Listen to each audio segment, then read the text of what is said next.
Why, hello there, everybody, and welcome to a fine Friday evening, or whatever the heck it happens to be in your time zone. I'm Cody. Hello. Hold on. How did this microphone get further up again? All right. Hello. We are here. We started 30 minutes late, but that's fine. I had to travel places, and the traffic was dumber than usual in places that I didn't even expect it to get that dumb. So, yeah, that's neat. Twitch broke. You know, I'd like to say that I'm surprised, but at this point, I'm not surprised. Twitch is too busy screwing around with their servers. So it doesn't surprise me that Twitch is breaking everything.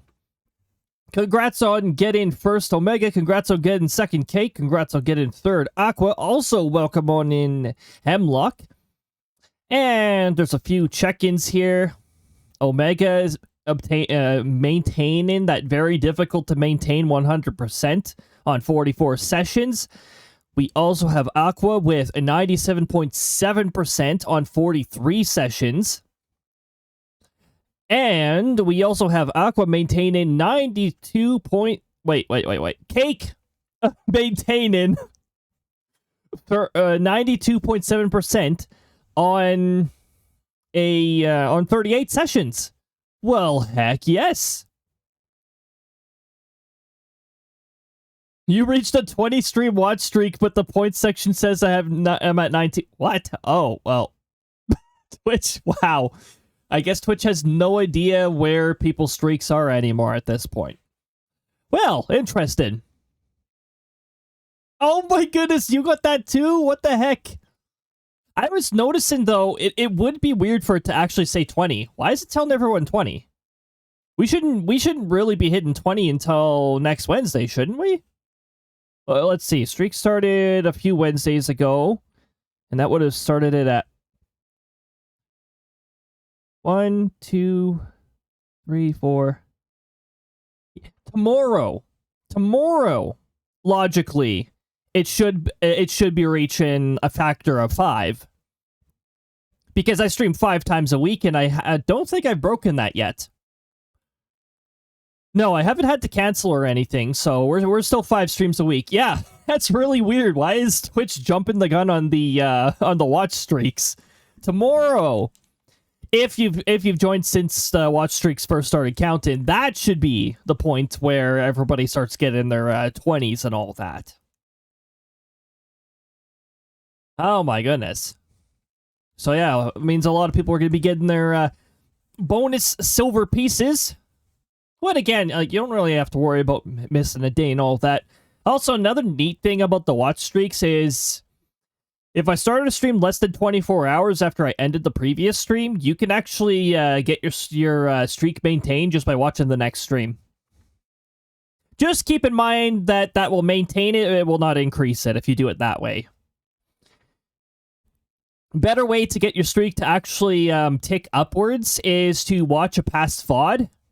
I would say past VOD. You can also watch a clip, but I cannot guarantee you there will be clips every single time after stream. I don't have the time to go back and do that all the time, especially with this training and that. It's usually raid, fade, say hello in a community or two that I usually chill in for like 2 seconds, and then go sleep. Now, we don't have to worry about that today. Today's a Friday. I don't have training tomorrow. So, we're all good on that. I do have studying to do tomorrow, but I can allot my own time for that. So, yeah. Nothing too crazy has happened over the, since the previous stream. At least, not on the side of, like, stream management and all that. However, on the weather side, there is a few things that have been happening. Oh, that's right. Also, a big welcome to anybody who may have arrived here on a lurk. I gotta say that too, as is tradition, as Omega was mentioning with I'll call a lurker out behind me. Omega is also here. Omega is here, but also here. Oh my goodness. Yeah, Omega was here quite a bit before the stream. probably saw that the emotes only thing got disabled on its own because Firebot does that 5 minutes before my scheduled stream. And while I'm out, I don't have access to Firebot to change when that happens. So yeah, that still happened at the usual time that it happens.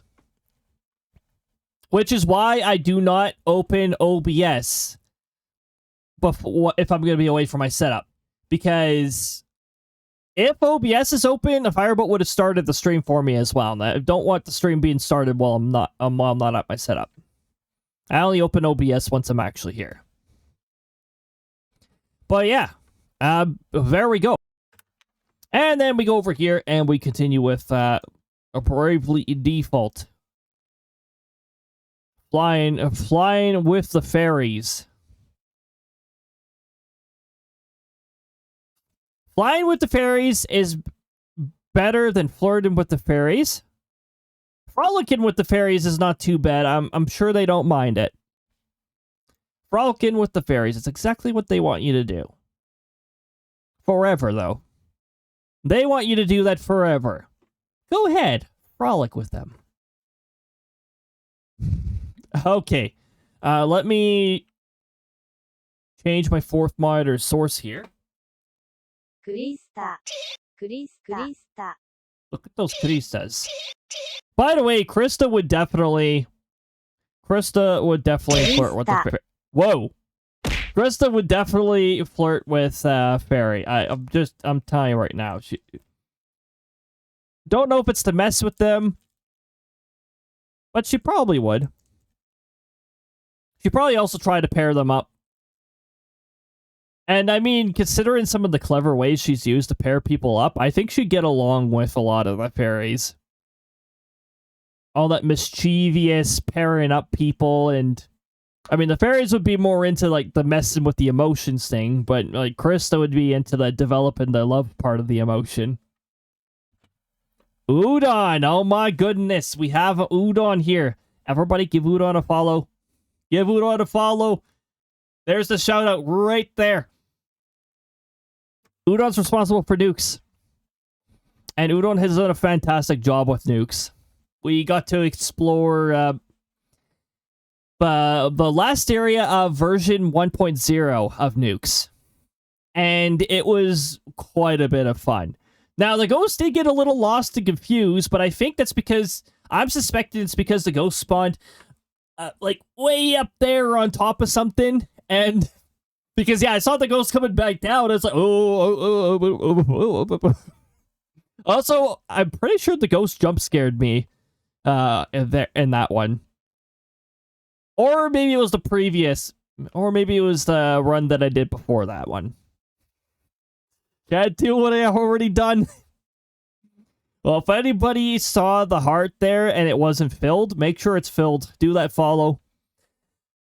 Do follow. Yes. Because you get to see the development of nukes whenever Udon streams. But yeah, welcome on in. So far, things are pretty decent here. It was a little hectic. I had to start a little late because things were... Well, I mean, traffic was also dumb when I was trying to commute and get stuff done. But yeah, things were just a tad hectic, so I had to bump us forward 30 minutes. But now we are good to go. We're good to Bravely. We're also good to second. I'm going to press the button here. That's a button. Push that button. Push this button. Push it again. What was that about the update? Oh, yes, I already know new content is coming to Animal Crossing. We played a little bit of Animal Crossing. Push that button, oh my goodness. Push that tush! Oh my goodness. Oh, look at all these things I have to mark as red. Mark as red, mark as red, mark as red, mark as red, mark as red, mark them all as red. Kirby Air Riders stuff. Ah, yes. Kirby, I wish I could get that game. They're doing a, by the way, the demo thing is happening this weekend as well for the Kirby Air Riders thing. I'm not going to be streaming it. We're back to Outbreak this weekend. But, yeah. It'll be back this weekend. You'll be able to do City Trial. And you could do offline matches with level 3 CPUs on the Air Ride mode. Full version, you can adjust the CPU levels from 1 to 9. Sakurai uses the same difficulty scaling system as in Smash Bros, which makes sense. He does bring a lot of the elements that he put in the Smash games into Kirby Air Riders. And into Kid Icarus Uprising. He worked on that game as well, so you could tell when somebody's worked on a particular game just by the elements there. There's a very strong resemblance. But we are here to play some Bravely Default. My throat is clouding up. System update, for Pete's sakes.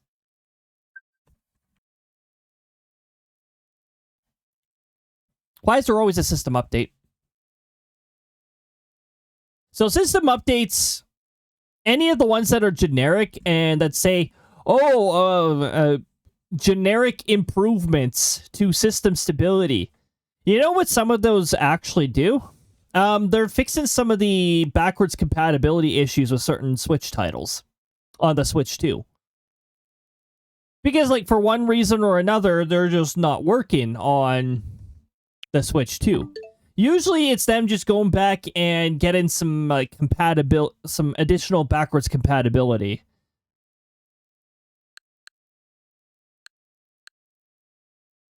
Hold on.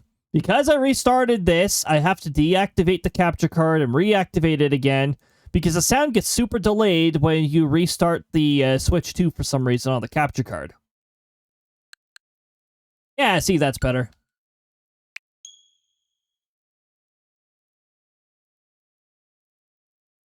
I heard barking in the background, but it sounded like barking from outside. Which wouldn't surprise me too much, because our dog doesn't like strangers, so if strangers get anywhere near the area, she'll start barking at them. Unless we distract her. We often distract her when she does that stuff.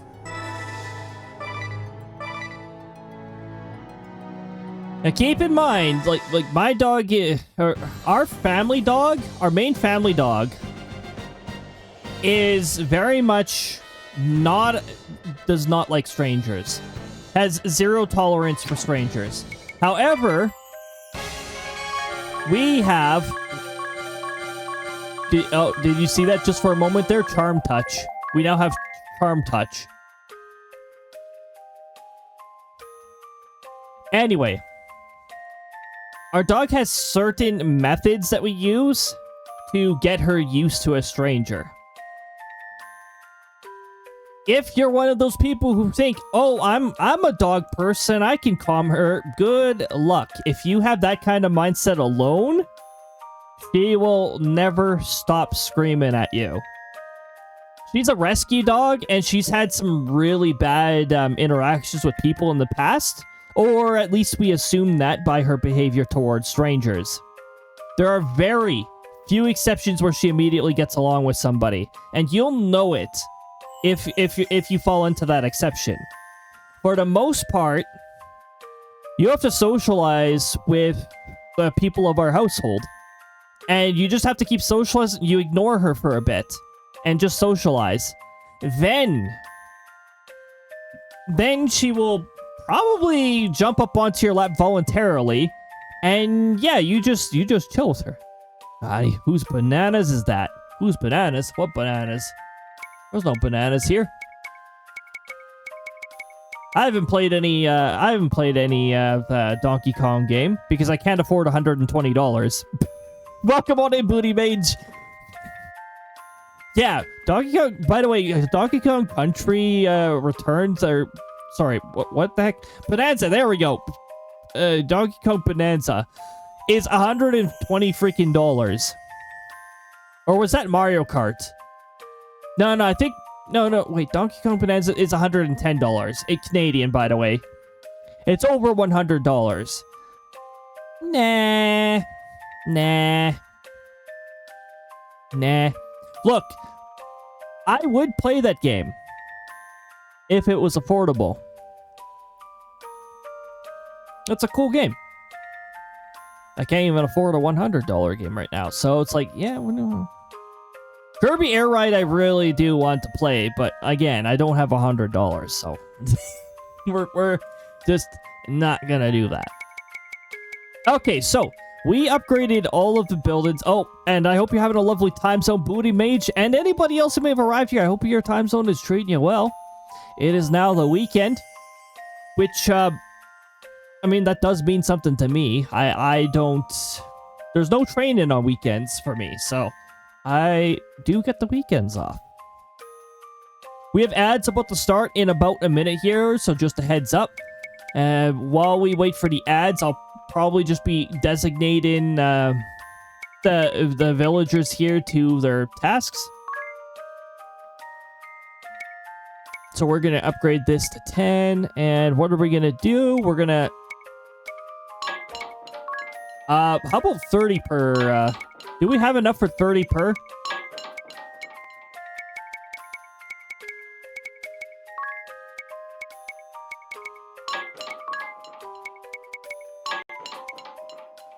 One, 2, 3, 4, 5, 6, 7, 8, 9, 10. We don't have enough for 30. I would have to have 330 as a population to be able to afford it, because there are 11 buildings. 1, 2, 3, 4, 5, 6, 7, 8, 9, 10, 11. 330 is what I would require. So what I'm going to do to compensate for that is I'm going to take 5 from here, because these buildings don't take as long. Okay, that'll give us an extra 10.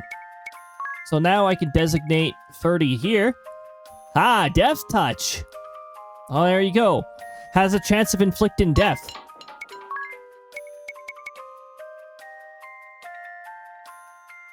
Keep in mind that's not going to work on bosses. Ah, BP bonus level 2. There you go. If you attach that to special moves that support that piece, then using that special move... If you send that special move off to somebody else, and they use it, they can give their party 2 brave points by using that special. Pretty cool. Cure Charm. Crysta's just gonna hide that spot.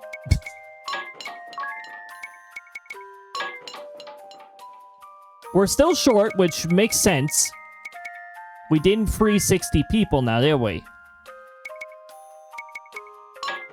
We can just cut these to 20. There we go. Okay, so we do have ads rolling now. Ads are now on the roll. Watch the ads roll. I'm going to decrease this even more so that we can decrease this one even more. 4 hours 56. I think that's still too high.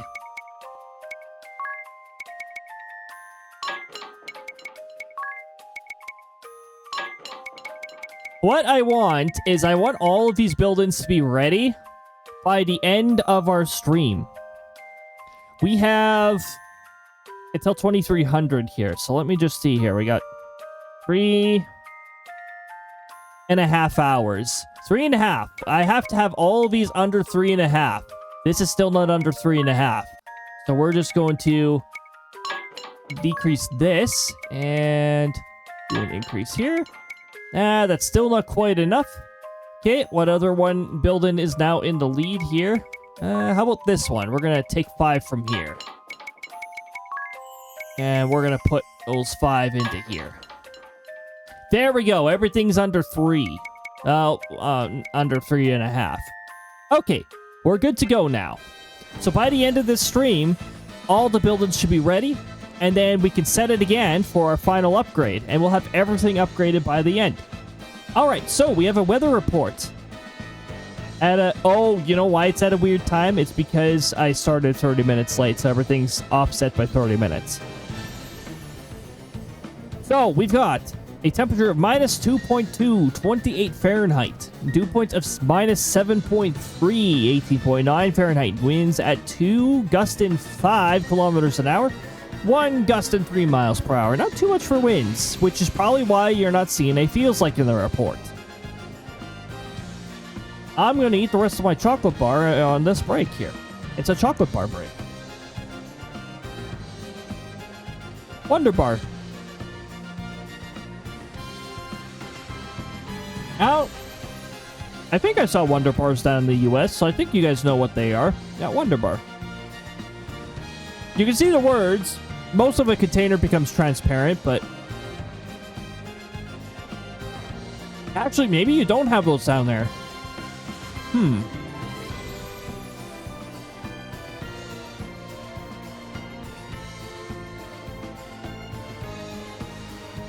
I know that you guys don't have coffee crisps down there. However, I can't show you a coffee crisp because I have a boycott on all Nestle products. So, you're not going to see me ever have a coffee crisp unless it's given to me. I don't buy anything that's Nestle. That's actually a boycott that's been difficult at times to maintain. My moral is,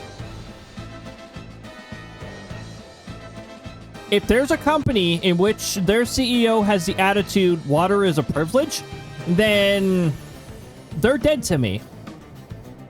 And that's Nestle's attitude towards water. They steal so much water from California. Alright, so we got all of our village stuff taken care of. I think, yeah, we just defeated the Perline. I think that's who she was called. But the asterisk holder, in which, you know what? She might get along with Crysta. Although she is a little snobby or self-entitled. So, I don't know. Maybe she wouldn't totally get along with Crysta, but... let's just say that the genre of songs she sings, like the pop songs and all that, that's Crysta's jam right there. Crysta likes the pop songs. I don't. But Crysta does. Mind you, I'm neutral. I tolerate pop songs. It's rap songs that I'm just not a fan of them. They just I guess they just don't resonate with me. Classic rock? Classic rock's pretty cool. I like classic rock. I'm very much an 80s person. That's probably because I grew up with 80s music. Outside of 80s music, and setting aside the stuff that I hear 1,000 times over the radio, it's mostly video game music for me. I like instrumentals. Okay, I do have to voice act the party chat areas because these are not voice acted. It seems the restoration of the village is nearly done. It's thanks to your hard work, Tiz. Thanks, Anyas. At first, you didn't even have the foggiest idea of where to begin. Tiz did not merely stumble on blindly towards the goal of rebuilding Norende. He chose how to grow the village and how to breathe life back into it. Eh? Oh my goodness, is Twitch doing that weird thing again where it takes forever to recognize what's actually going on? It's like, hey, look, 3 out of 10 sub. Okay, Twitch. I love it when it does that and then it doesn't explain anything for a while. It's like, alright. Alright, Twitch. Hey, we might eventually find out why that triggered. Or maybe we won't. I don't know. Twitch could be very weird. Remember, Twitch is also in the middle of telling people that their streaks have reached a certain point when they haven't. So, we'll see. Honestly, I will take that weird notification bug of the streaks thing over streaks getting stuck at When they first came out into beta, mine got stuck at 7 for a very long time. And then it got stuck at 14 for almost a week. It just wouldn't go up. It just stay at 14. And then eventually it started continuing. I haven't had any issues with streaks getting stuck yet. But yeah, we definitely got a bit of a weird bug happening with the notifications there. Maybe it's... You know what? I wonder if the notifications are running off of, like, a decimal value, and it's like... I don't know, this number, 0.5, 0.6 or something like that. And then it's just rounding up, and it's like, oh, hey, you reached this. When you haven't. Or maybe it's just rounding up if it's even, like, a fraction over the whole number. I don't know. I don't know what goes on Twitch's back end, and quite frankly, I'd probably be very terrified if I got to see what was happening back there. It'd probably be like spaghetti code that makes no sense. I lurk while I teach Aqua the ways of the Schedule 1. Have a lot of fun, Jazz. Have a lot of fun. Yeah, that game can be pretty darn chaotic. I've seen some. I think I've seen Church play it. I've seen Church play it with Fool. That was definitely chaotic to watch. And I think I saw 1 or 2 other people. Oh, do we have that? Oh, we have the dumb rank bug happening again. Why the heck does that keep happening? I'm gonna dismantle this entire rank system. I swear. Oh, you know what? I see what's happening. No. That's not a bug. That is not a bug. What the ranking system right now is doing is it's actually doing a catch-up on the other ladder. So if anybody switches ladders and that ladder's behind, what it will do is it will catch you up on that ladder if you ever get swapped over to that one. That's what's happening. So that's actually an intentional what I'm noticing happening there. That's good. Glad to know it's not a bug. He chose how to grow the village, how to breathe life back into it. Been on a shopping spree? Oh my goodness. Norende's success is thanks to the clarity of that vision. Absolutely. It's super important to have a firm goal to strive for. I've always wanted to get stronger, but no amount of good intentions got me anywhere. Yes. Have a lot of fun with that. My goodness. Also, I appreciate the lurks very much. Oh, if I didn't say before, welcome back from ads, everybody. I know the ads ended like 6 minutes ago. But I guess I just got talking about a whole bunch of stuff and completely lost track of the ads. Not a bad habit to get into.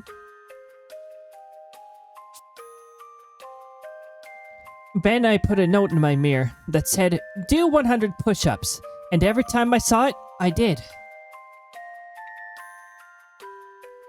I don't have the fortitude to do 100 push-ups, Adia.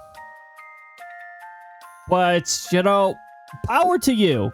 Also, I'm in the way. They're trying to have a conversation and I'm in the way of Adia. Adia, that's amazing. Oh, I'll fix that. There we go. Now they're going towards me. The leaf storm. All the leaves. All the fall leaves. Our fall leaves are almost completely gone. Very few trees hold on to any more leaves. We definitely had temperatures well below 0, though, so any leaves that are still left and that are still breathing and all that. Why is... Oh, that did get deleted. Firebot's just dumb and doesn't show a message when it gets deleted. Anyway... We always got that kind of crap. Oh my goodness, we just got the golden hammer variation. There's a very small chance of the golden hammer variation happening. That was awesome. Bye-bye. Tush tush. I mean, that's one way to say bye. Oh my goodness. Yep. All gone. Yeah, fire mode for some reason doesn't properly show messages when they get deleted. Oh, that's the ban animation. Except that's a variation that has a very small chance of happening. Oh, here comes Pixie with the self-care package. Yes. Oh. Wow. Oh. Wow. That's neat. It didn't fade out properly. Ghost hammer. Pixie's here with the self-care package and off to a lurk. Have a lot of fun, Pixie. I think I know why you're going back into a lurk. Have a lot of fun.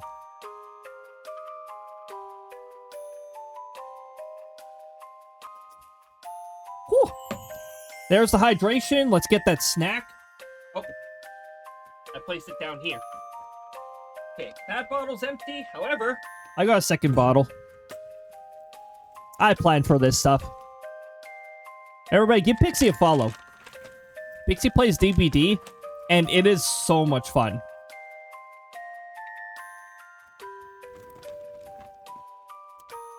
Fun to watch. I don't play DBD, but that's because I don't play PvP games. But my goodness. Is it ever fun to watch?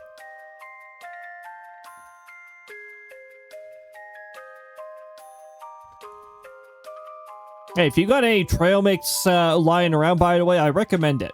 Oh, I'm in the way of Adia again. I'll just move out of the way until this conversation's done. Adia, that's amazing. And you've certainly grown stronger for it. I have the bruises to prove it. Really, please, stop working out. Whoops. Still, Norende's finally come this far. I couldn't have done it without you all. And let's make sure we work just as hard until it's done. Right. Indeed! Also, let's increase our population, alright? I don't mean that no, not in that way. I mean, we're inviting more people to Norende. That's what I mean by increased population. Yeah.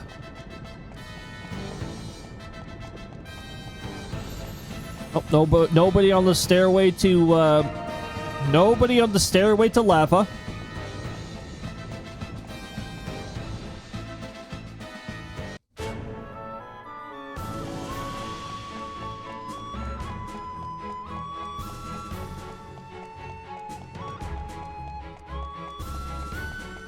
So, we gotta go up here, and we gotta go, apparently rescue some boy named Eggle.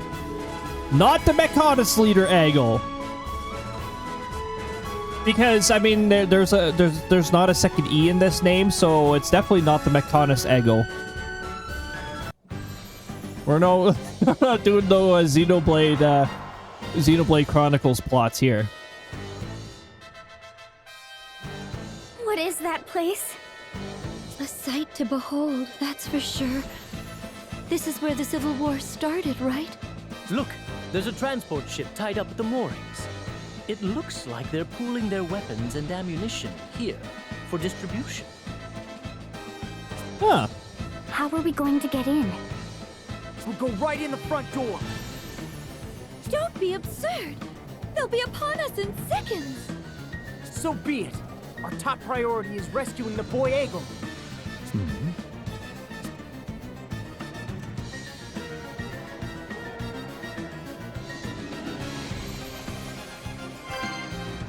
As you might be picking up on the hint already, but Tiz is getting a little hasty / perhaps passionate about this particular task.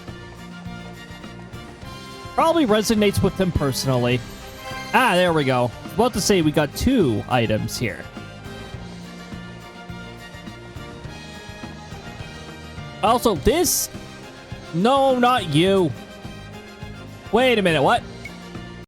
Oh.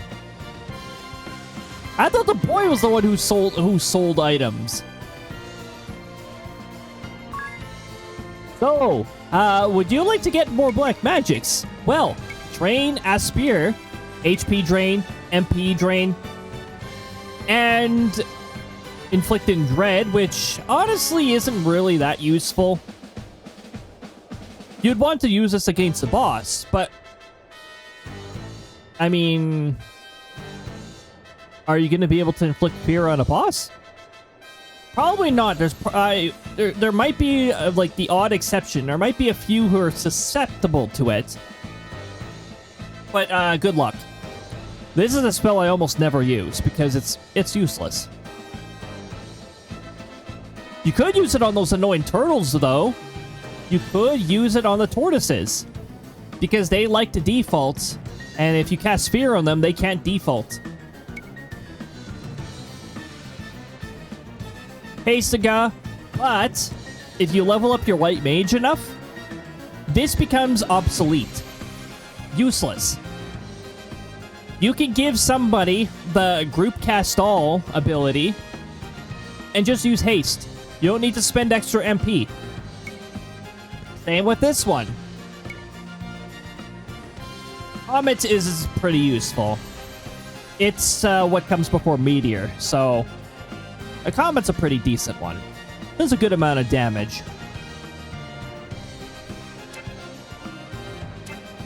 Anyway, we already got those all, but yeah, you'll want to give that shop a check. Oh, never mind. I thought the kid was a merchant. Maybe it was one time because I was in front of the kid, but I activated the old man instead. I was like, wait, the kid's a merchant? What?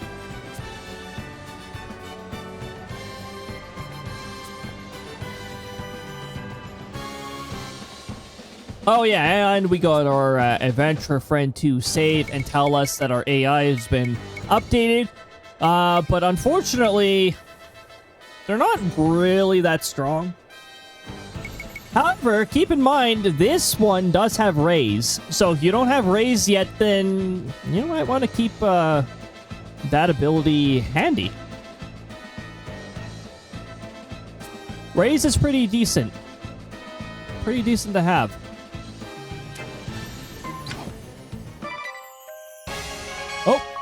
Oh, that's what that was.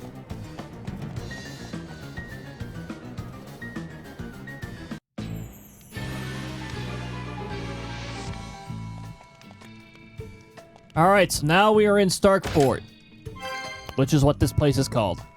Let's get into a few encounters, right? We got some tattling and fleeing to do.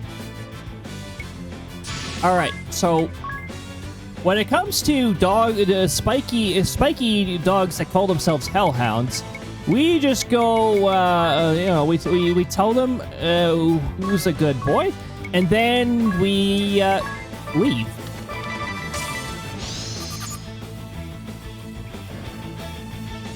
Because why the heck would we want to deal with any of this? We're out of here.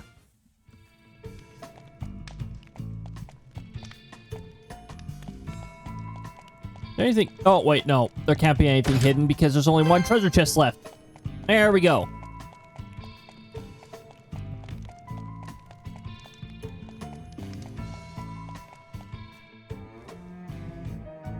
Where could they be holding the boy prisoner? We'll have to search the place from top to bottom. Let's not be rash, Tiz. Rushing around blindly will only wear us out. Why don't we see if my journal has any leads? It might point us in the right direction. You can't expect it to have every little detail. Hold on, I've found something. Notes on the layout of occupied Starkfort. I guess I can expect every little detail, Idea. The notes show a war room to the north of you. The west is marked poison. That can't be it. That just leaves east. Let's head that way. If I'm not mistaken, you'll only be able to go east anyways. Because the other way is going to be closed.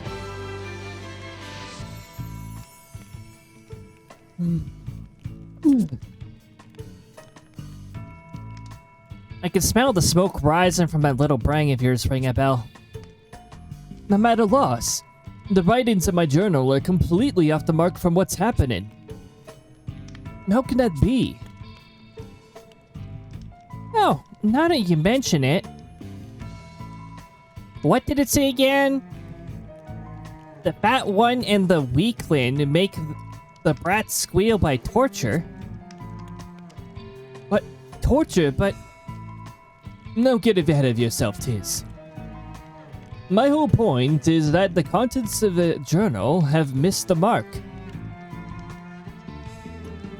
So what you thought was ironclad prophecy all this time was maybe isn't so ironclad. Sounds like a crisis of faith to me. Or a crisis of superstition, I suppose. We should be so lucky. But if you're the journal's failure to predict the future does not guarantee the child's safety. Hey, that's right. He could be facing even worse than torture. We have to know for sure. Let us hurry. Right. Okay, so that's the way we're going. This is the way we can't go. And this is the way that we can also go.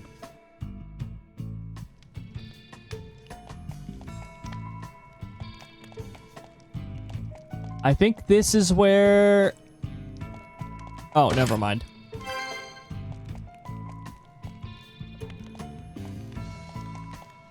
Oh, the other stairs is where... Okay, okay.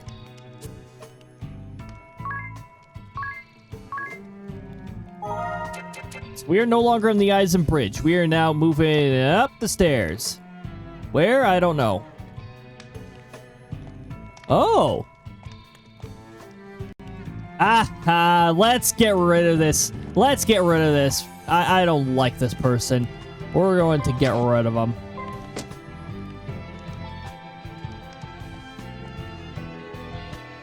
Curses! After all the glory I brought them, he packed me off to the boondocks to patch up wounded soldiers! Yes, you're all packed up now. All's fair in war, I say! Victory must be achieved at all costs! That is what war is all about! Show respect for the enemy! The goal is not simply to kill! Ah! He's far too old to spout such childish nonsense! Pride and honor are merely shackles on the battlefield! Hey, Udon's got that 17 sessions. Look at that. No! As the sword master, I just remember I hadn't done it. The master sample at Grab Keep as well. Well, Chadden also silently checks you in. And because the check-in thing runs off of a flag system, you can't get double checked in. But if you use check-in after you've already been passively checked in, it'll just tell you where you're currently at. And I do plan to put it into a preset at some point, so that use and redeems will also silently check you in if you didn't use the lurkin/check-in redeem. All the check-ins. We'll build up some really good numbers. I wouldn't put it past him. He always was a hard-headed one. Fine. We could have wiped out the shield bearers with it by now. There is nothing else for it. I must develop a new toxin. I have plenty of test subjects here, after all. Surely no one We'll will use miss you few as a test dozen subject, Coda. wounded soldiers. When my new toxic weapon is ready, I'll go around that sword master and peddle my wares to the Eternian forces directly. It's like real life. Bad about showing up and never doing the actual tents.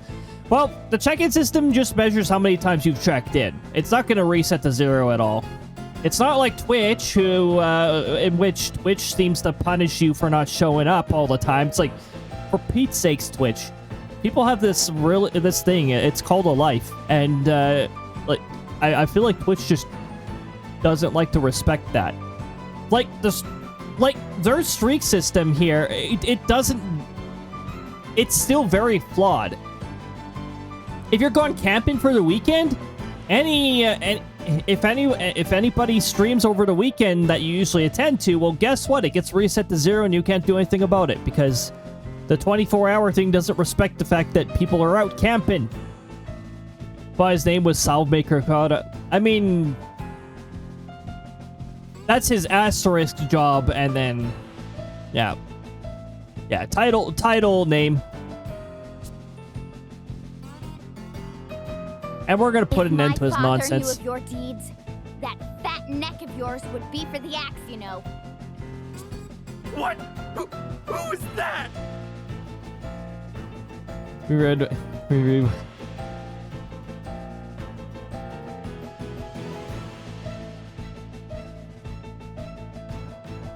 Oh, Slave Maker. Slave Maker. My name is Adia Lee. Adia Lee? You mean to say you are the Grand Marshal's daughter? I've heard more than enough of your plotting, you black-hearted fiend. Prepare to die! Be quiet! The words of a traitor like you mean nothing!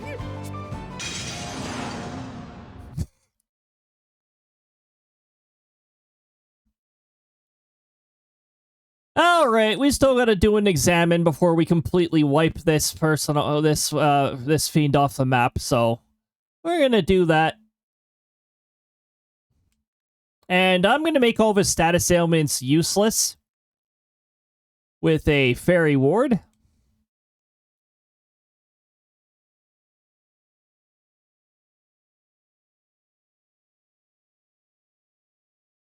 Oh, thanks for the free breakpoint. Wow, that's very kind of you. Out of all the people he attacked the one who sometimes gets brave points from being attacked. Alrighty. Now, who has their special charged up? Ah. Nah, that's not charged up enough.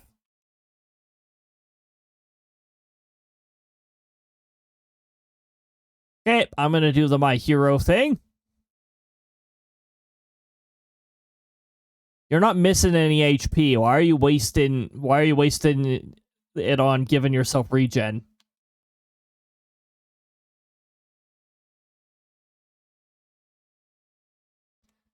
Okay, let's just max out everybody's brave points.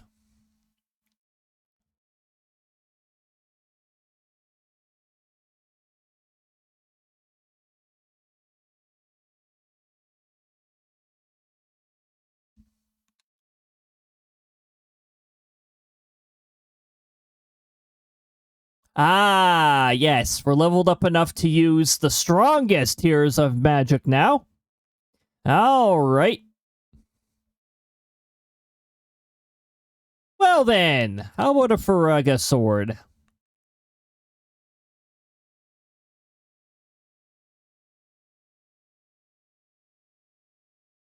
Hold on, I'm gonna end it at that. I want to do some buffs. I can't buff yet. I wanted to spam some buffs.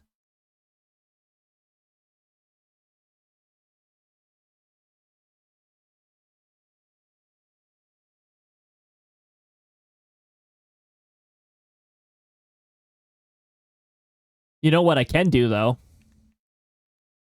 That's a cool regen you have. It'd be a shame if something happened. It'd be a shame if something happened to it. It'd be a shame if somebody used a dispel on you.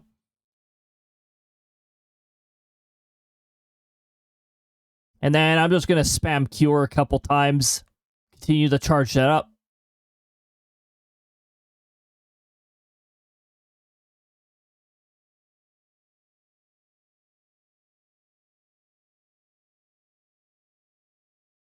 Ah, yes. How about a high jump?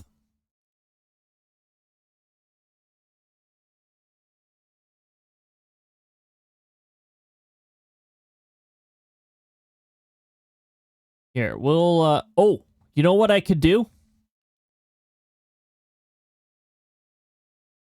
Attack up, and then we're going to prepare a high jump.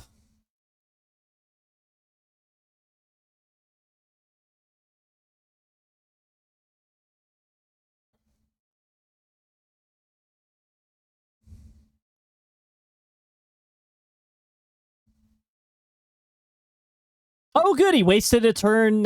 He wasted our buff turn. Defaulted. That's. Well, that's going to be a lot of fun now. All right. I think we're going to send out a.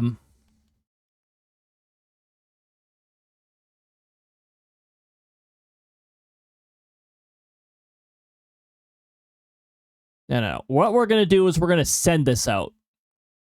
Now, I think it's just going to cap out at 9,999 because I don't think his special has a limit break on it. And then he will survive because he has 10,000 or more HP. So we'll just wail on him even more.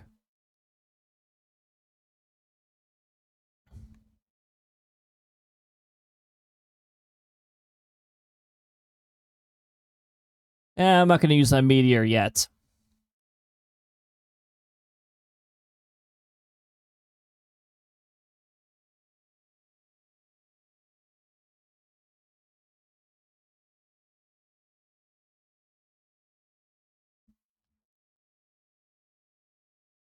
That almost did 9,999. Ah, there we go.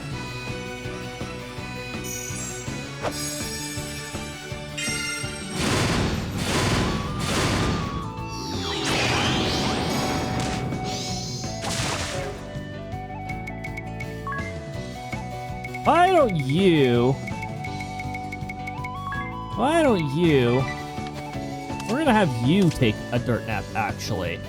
In fact, let's do another... You know what? Actually, you know what? Here, you can just have this. There we go. Goodbye. That item hit.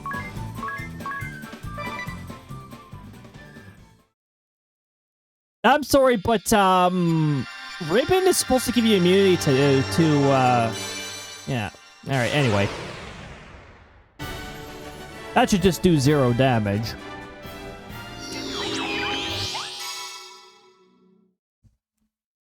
No, it cannot end here. I have left so many experiments undone. Yeah, go eat dirt. My toxins could kill you in seconds. Festal. Yeah, and we can just use Rays or Phoenix Town. So, eat dirt.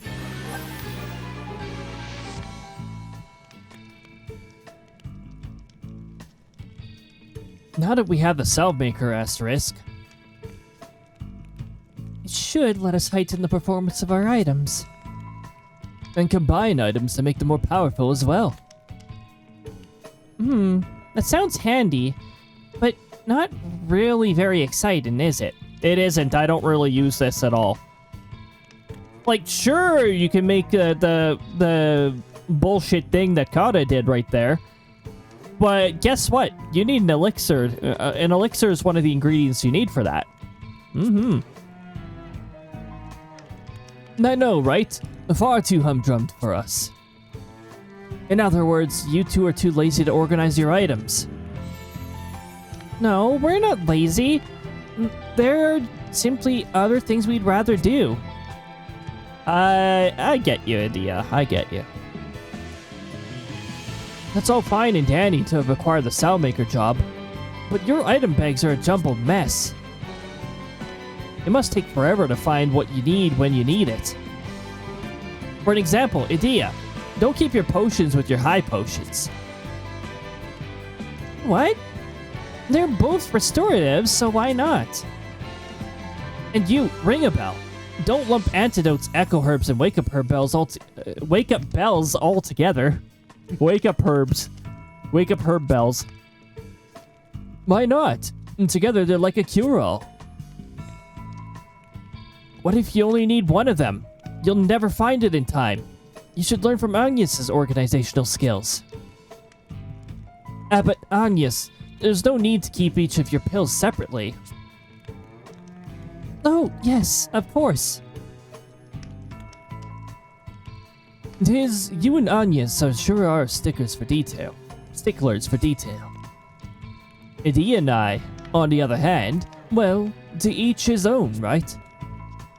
That's right. Don't sweat the details as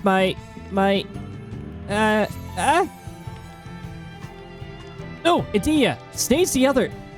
Achoo! Wait, you just sneezed away all the powder items. Well, that just means less items to organize, right? Let's go.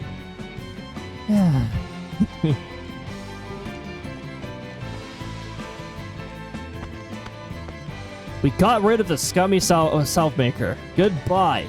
Goodbye, Kata. No one will miss you. Okay. Now to go up the other way.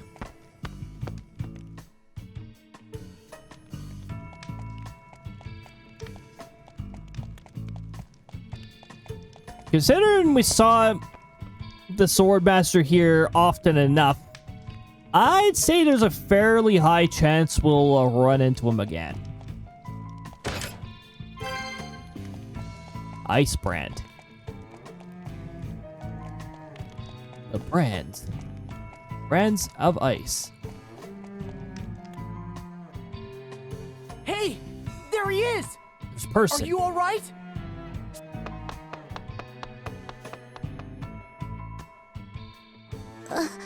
Who are you? You're safe now. We'll get you out of here. All I've been hearing here lately, though, is you're honk, honk. Because there's a whole bunch of geese leaving, like the next wave of migration is happening, so we got a whole bunch of honk, honk, honk, honk. Yeah, whole bunch of them. Actually, we heard snow geese the night we were watching the Northern Lights. We heard some snow geese. I could only tell what they were by their sound, because good luck seeing them at night.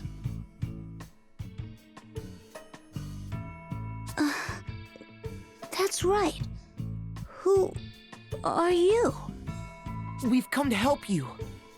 Really? I was going to see the fire vestal. What was that about the fire vestal? Let's talk later. We have to get him to safety first. Safety first.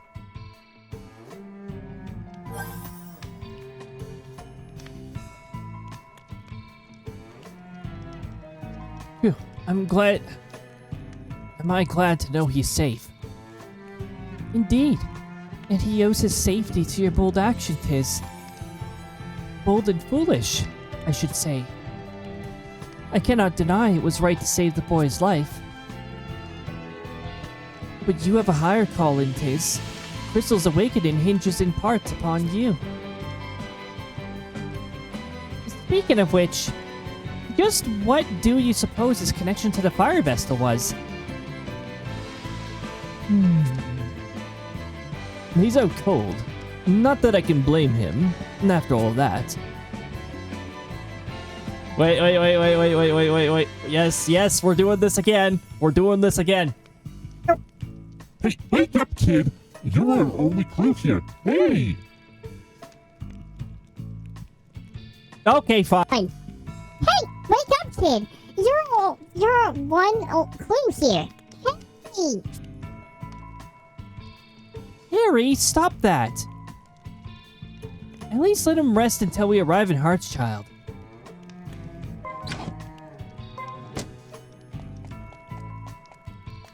Yeah, Harry, stop being so rude. Why are you always so rude? You're a fairy that has no manners. No manners whatsoever.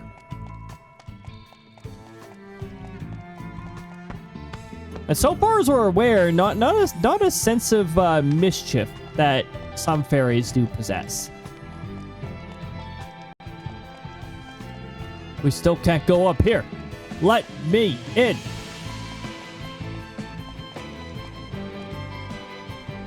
All right, I think we just gotta get out now and leave this place. Leave this place. Leave now. Now it's. Why are you still alive? You don't deserve that was to. Close. I made No, the no, right no. call drinking that concoction to fake my death. No. That's not how it works. You see, the fake death thing. Wait, does he know how to make the fake death pill? You know, the one that Snake uses? It seems the Vestal was convinced of my demise. The world is indeed full of fools. Now, it is time I left this wretched place. So you flee again, do you? But of course, I do what I must to survive. By any means necessary. As long as I survive, I am confident my fortunes will be reversed. After all, who but I can create weapons with the power to kill tens of thousands in one fell blow? Yeah, you keep running your trap. I know whose voice that is. And once I am ready, I will obliterate you all! The sword bearers and Thieves. shield bearers, the Vestal, and even the Black Blades!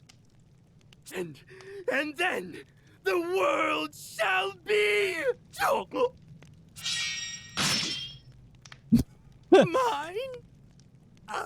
Yeah, let's say keep. Yep. Yeah, you keep running your trap. That sounds like the voice of the Swords Master. Thank you for the leaf storm, Pixie. Not the world of the living.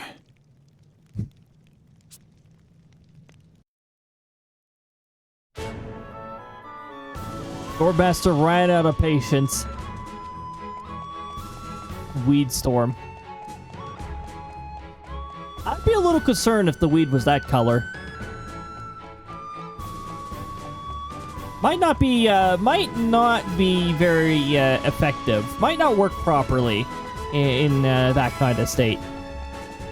Also, might be a little crunchy. I'm not sure about that.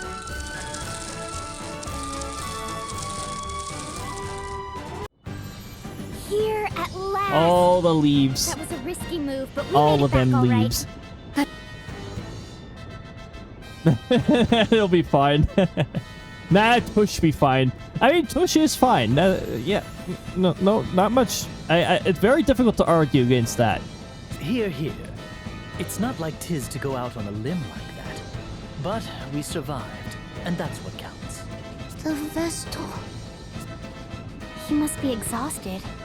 He's sound asleep. You did well to carry him on your back all this way, Tiz.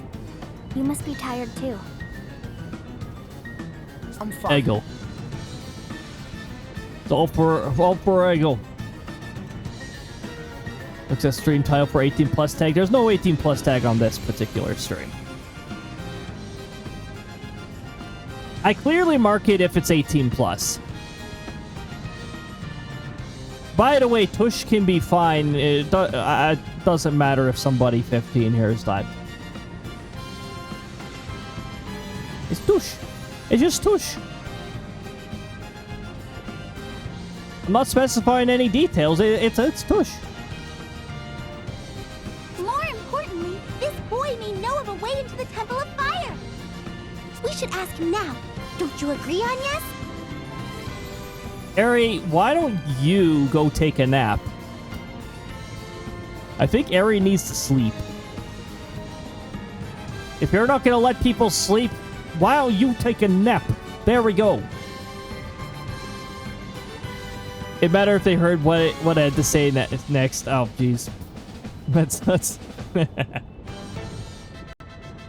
let's not get too far into the 18 plus. I already had to slap the 18 plus tag on Crysta's remaining streams because she was crossing over there. She's a little too close to the line. I do, if that is true. I mean, honestly, I'm pretty laid back for the most part in terms of that stuff, as long as we don't go saying like obvious 18 plus stuff. I have some self-control. Oh my goodness. No, my streams work in an interesting way. Like, by default, they're 13 plus, yeah, whatever. As long as you behave yourself, it doesn't matter your age. The channel does have rules to follow. And I'm not shy about enforcing the rules and all that stuff.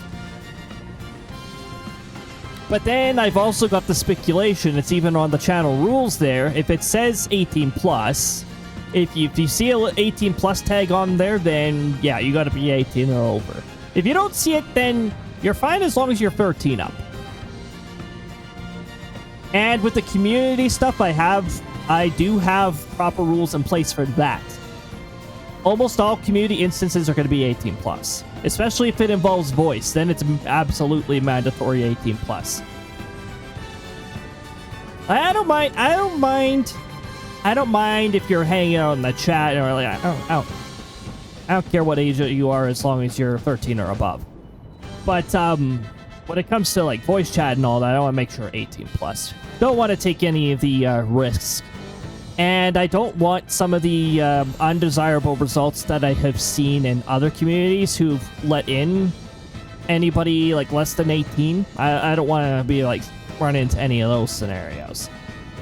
And the risk is much higher if you let just anybody into like a voice chat and that. First, let's head to Commander Goodman's residence and give the boy a chance to rest. Also, usually when my streams are 18 plus, I put a content label on. The only problem I have with the content labels is that all of the content labels that Twitch provides, technically, they don't really meet the criteria. Like, I have to put something on, like, excessive swearing, even though I barely swear at all. Or for a Crysta stream, I have to put, like, sexual content on it.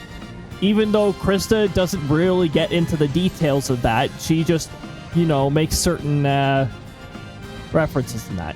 You have self-control? Is the double English tag on there again? For Pete's sakes. That is actually a bug that happens when Firebot changes the title, and I don't know why it happens. It's a weird bug, because technically Twitch, it doesn't let you set two identical tags. But for some reason, whenever Firebot changes the title, most of the time, it adds a second English tag on, and I don't understand why. Because I haven't even found a way to tell it what tags to assign. No, I no idea.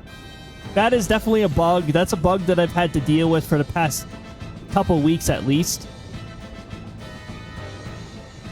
I try to remove it every time, and it gets re-added whenever Firebot changes the title.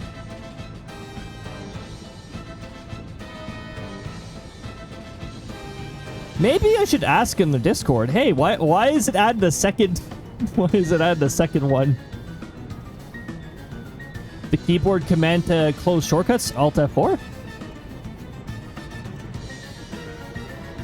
No, I've got a bunch of little shortcuts, little buttons that shortcut to different things on the Firebot dashboard that I could just click on. And I have one that advances the title to the next title in sequence. I have an array that's set up, and it reads from the array and all that stuff. And it just makes life easier for me. I also have one for animation, which isn't going to work right now because I'm in FaceTuber mode.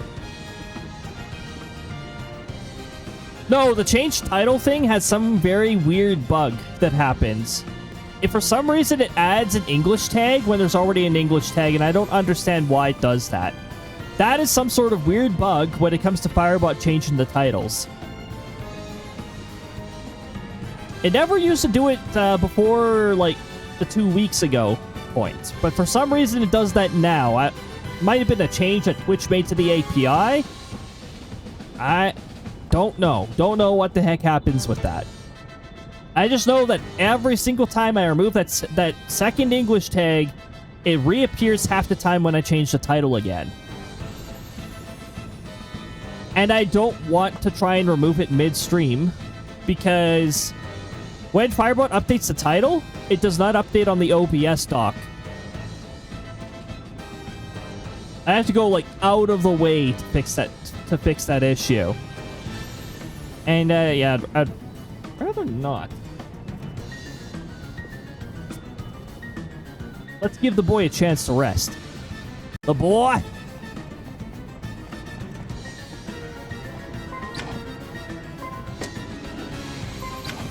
This is gonna say update for forever. And it really annoys me. I wish I could just remove that, because... Hegel, you're alive! It's a certain minigame. I don't like the minigame very much, and it shows there until I clear the new difficulty on that minigame, and I don't want to. Do you know this boy? His parents were part of our household guard. They lost their lives 3 years ago protecting my husband. Okay, see, there you go. This is further confirmation. This Eggle this button does. is not the Eggle that leads Mechonis. Wow, I'm bright now. Fascinating. Woo! Oh my goodness. Alright, so it made me very bright for a short period of time. I wish it would add a glow to me as well, but that might be a little tricky to pull off. Couldn't find the right button for a moment? Yeah. I should not play Clownfield 2042. I mean, it's up to you. Whatever you play.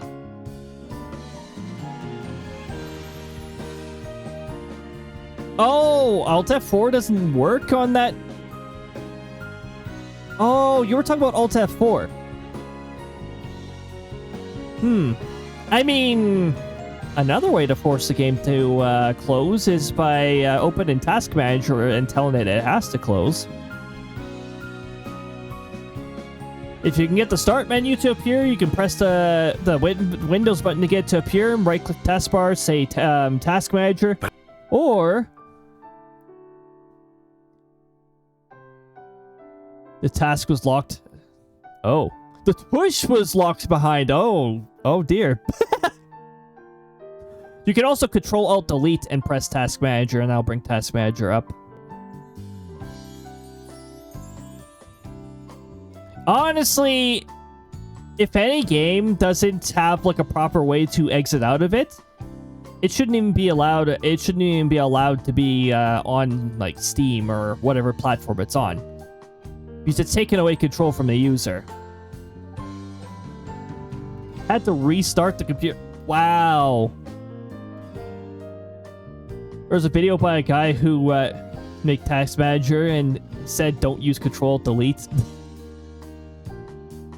There's a few circumstances in which you use it, but there's not as many nowadays because there's actually multiple ways to get Task Manager up. Oh yeah, by the way, Windows R PowerShell, and if you know the command to forcibly close the program from there, you can do that too. But that's that might require a little bit of PowerShell knowledge to do. You'll need to know what forces a program to close and all that stuff. I don't remember it off my head. I'd have to take a look at one of my scripts that does the closing thing.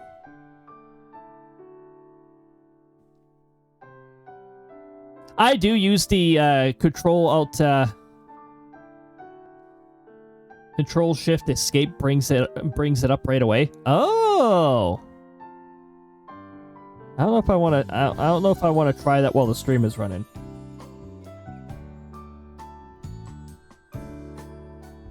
Oh yeah, it does bring it up right away.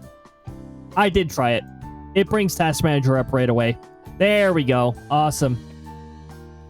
I wonder why it's Control-Shift-Escape. You think it'd just be another shortcut tied to the Windows key. For instance, if you go Windows-Shift-S, that brings up Snipping Tool. Unless you're in a certain version of Windows 10 or earlier. As of one of the newer versions of Windows 10 and later, that shortcut works for the Snipping Tool. Pretty cool video about the anniversary of Task Manager. He gave a bunch of tips and secrets about it. Oh, heck yes! That game is no longer on my computer. It is on my library, though. Will not be used in the game. That game should be reported. Any game that takes away control from the user's device should not be allowed to be on Steam. It's ill practice, and yeah, it should not be allowed. Honestly, there's a fine line between malware and game. Oh, it froze. Okay, well that's a different story then. That's a bit of a different story. My goodness. Oh, we got ads invading pretty soon here. Let me see if I can finish this cutscene. To think that he had been forced to work in the Mithril mine. And the Mithril mine, remember, the Mithril mine had succubus in it too. Why are they making kids work down there with those creatures? Mrs. Goodman, could we ask you to look after Egil here for a while? We can't take him with us where we're going. Yes, of course. If I clarify that. Yeah, that's a bit of a different story then. You still need to get Task Manager up and kill it from Task Manager. Where am I? I have to hurry. Oh, yeah. If you have more than one monitor, too, when a game goes full screen, it almost always only takes up one monitor, so you can even press Alt-Tab to get use of your mouse, and then you can move it over to the taskbar and get Task Manager up from there, too. Hurry. Where? The fire vestal asked me to help. I have to go. Where is this? Where am I? Don't say who am I. Don't do this amnesia thing. Wait, Egil! Wait, Egil, there's a wall that way. Why are you going that way?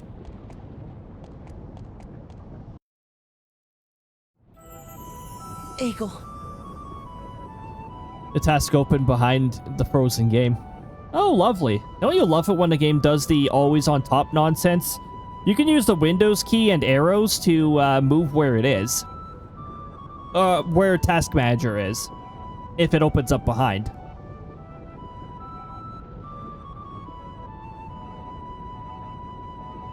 Oh! Also, you might be able to force the game to crash. If you know the combination to restart your GPU driver. I mean, that's more of if you really need a way to, like, get out of it and all that stuff.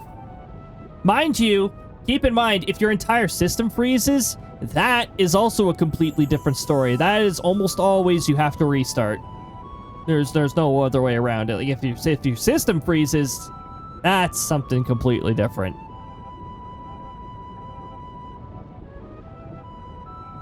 And unfortunately,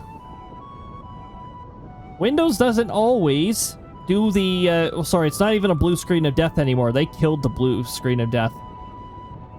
Oh, you have two monitors. Oh. You probably could have Alt-Tabbed and right-clicked on the taskbar on the other monitor then.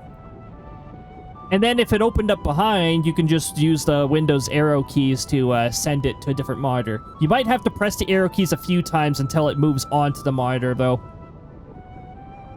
When a window is in its windowed position but not maximized, when you press the Windows arrow key, it'll first dock it to one side, then if you press it again, it'll send it to another monitor if you have it available.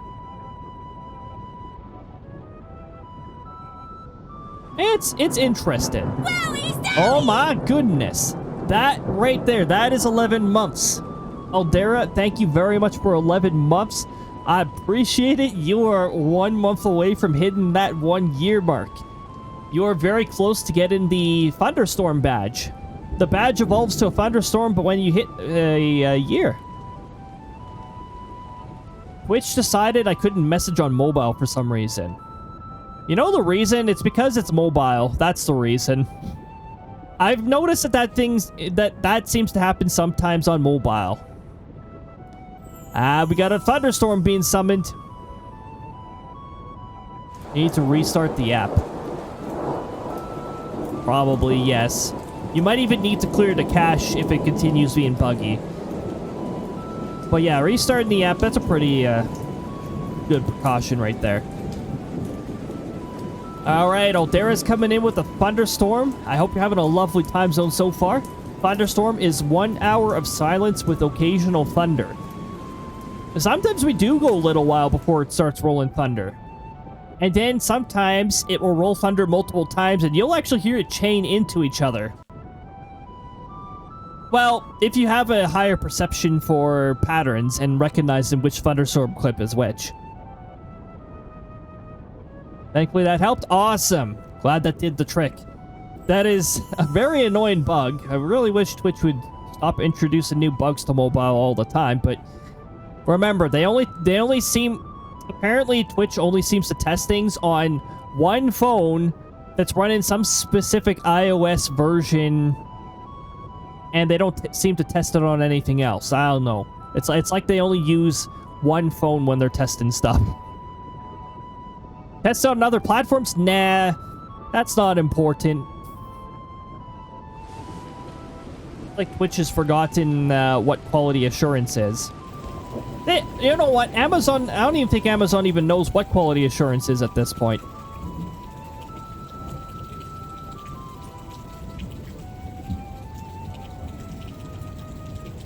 I usually watch Twitch Mobile when I go to bed, and when that happens, I had to always restart the app by itself. Yeah. Honestly.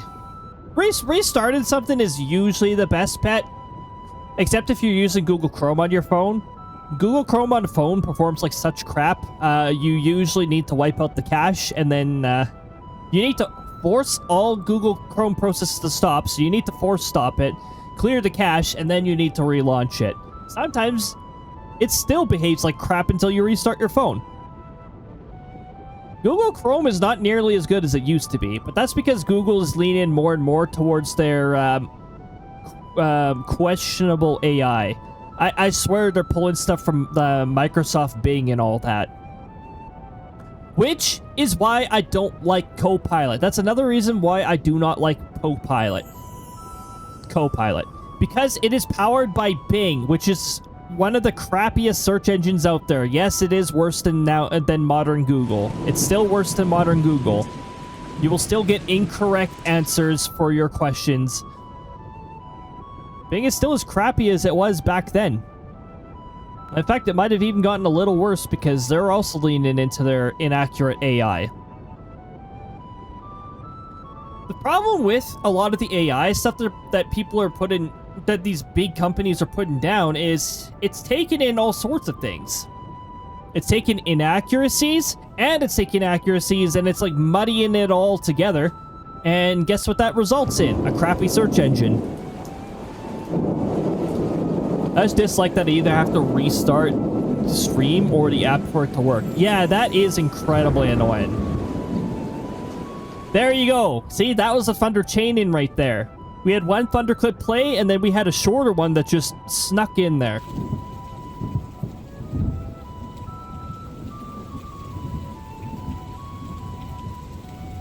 Alright, welcome back from ads, everybody.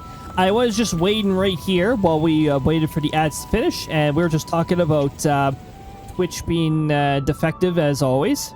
It's just that's just a Twitch thing. Twitch not working correctly. Yep, that's about right. Twitch, seriously. And it feels like Twitch only tests things on one specific phone, and that's it. Anyway, so Eggle, not the Mechonis leader Eggle. Yes, I'm just gonna keep saying that because, let's face it, Eggle was a pretty great character in Xenoblade Chronicles. Twitch being twitchy at best, yeah.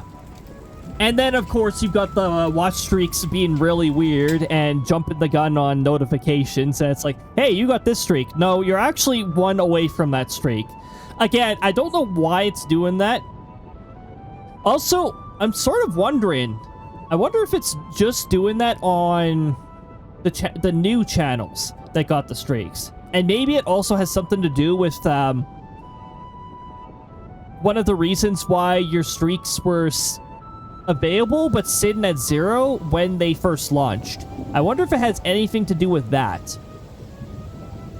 Because when they first launched across these channels here, I noticed that that in a few channels, it launched, it initialized at 0, but it didn't count up that first day. I wonder if it has anything to do with that. Maybe you got some variables that are just not matching up with one another. But then the bug would always be happening, wouldn't it? I don't know. Still, at least it's not people's streaks mysteriously disappearing. It's just you're getting a notification for a streak that you're still 1 day from. Tomorrow, if you see a notification for 20 streak and you've been here since streaks first started this channel, then that should be a legitimate 20. Tomorrow is legitimately going to be the 20th stream since streaks came out, so that'll make more sense. Today is 19 streams since. Thank you for rescuing me. Excellent. But I have to go back to the mithril mine. Thanks for the excellent. We've recaptured the mine from the sword bearers. You don't have to work there anymore. All your friends have been freed. I still have to go back. Delicious. Go back where? Snackies. Don't mind if I do. And some water. I just snuck some water, didn't I? Yes. Some good old water. Some good old snackies.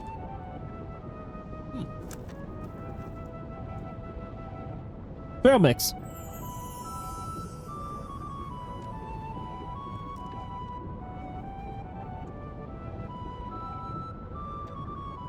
Don't mind if I do. There's that curlew.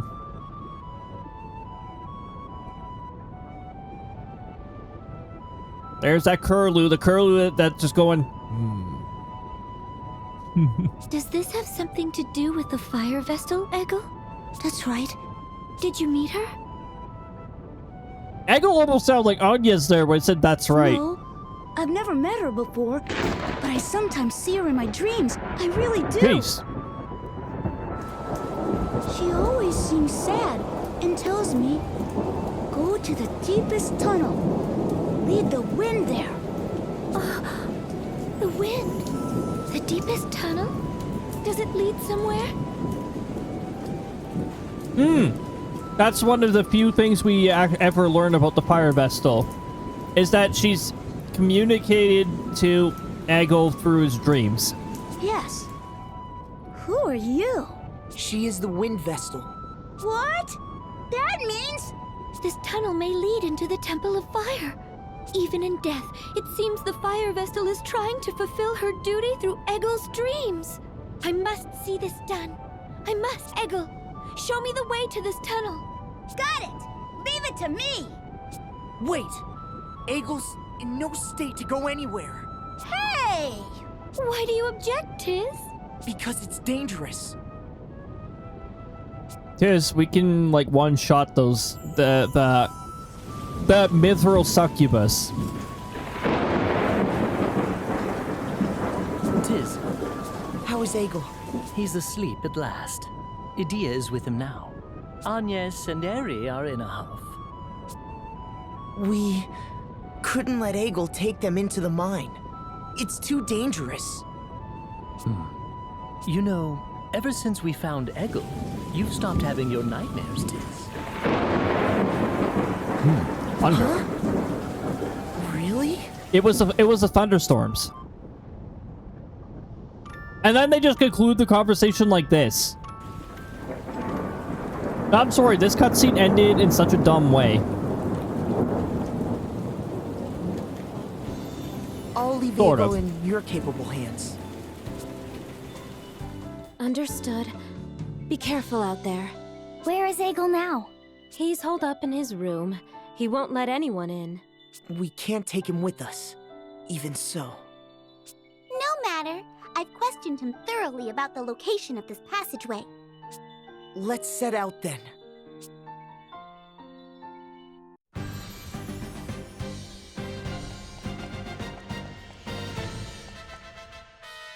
And out we go. So, we gotta go to the Mithril Mines. At least they're not the Mystic Mines, because that would make it a Mystic Cave. And the Mystic Cave is a pretty scary level in Sonic 2. Too many crushers.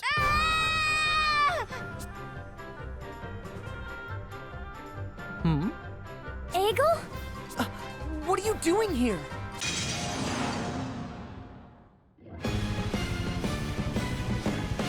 Why is this a boss fight? This is not a boss fight. You know how you end this boss fight? You know how this boss fight ends? It ends with thunder, yes.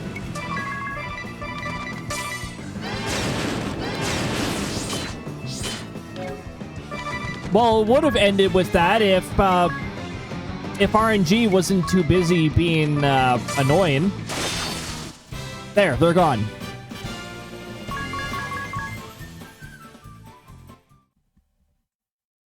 I wanted to end that in one turn, We specifically told you not to follow us. but we got a crappy damage roll on the first Fundara.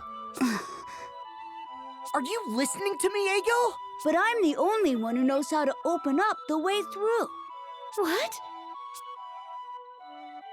You have to squeeze into a really tight hole to open up the way through. Not a task for claustrophobic individuals, that's for sure. You'd never be able to fit. Not in a million years.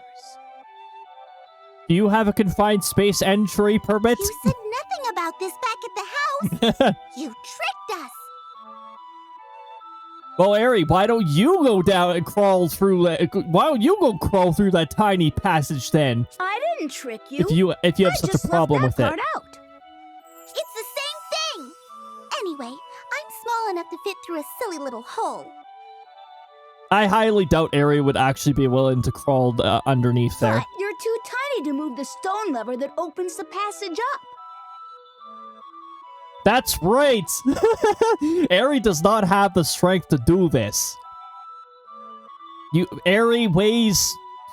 Ari's too light. Ari is as light as air. What stone lever? You didn't say anything about that. Nope, I didn't. Eggle operates off of a need-to-know basis. I know of a lot of people who do that. I don't work very well with people who work off of need-to-know basis. I need all the details. Well, We'll say, we'll have yep. to take Eggle with us now. That's the only way to awaken the crystal. And that was Eggle's plan. We can't do that. What if he gets hurt?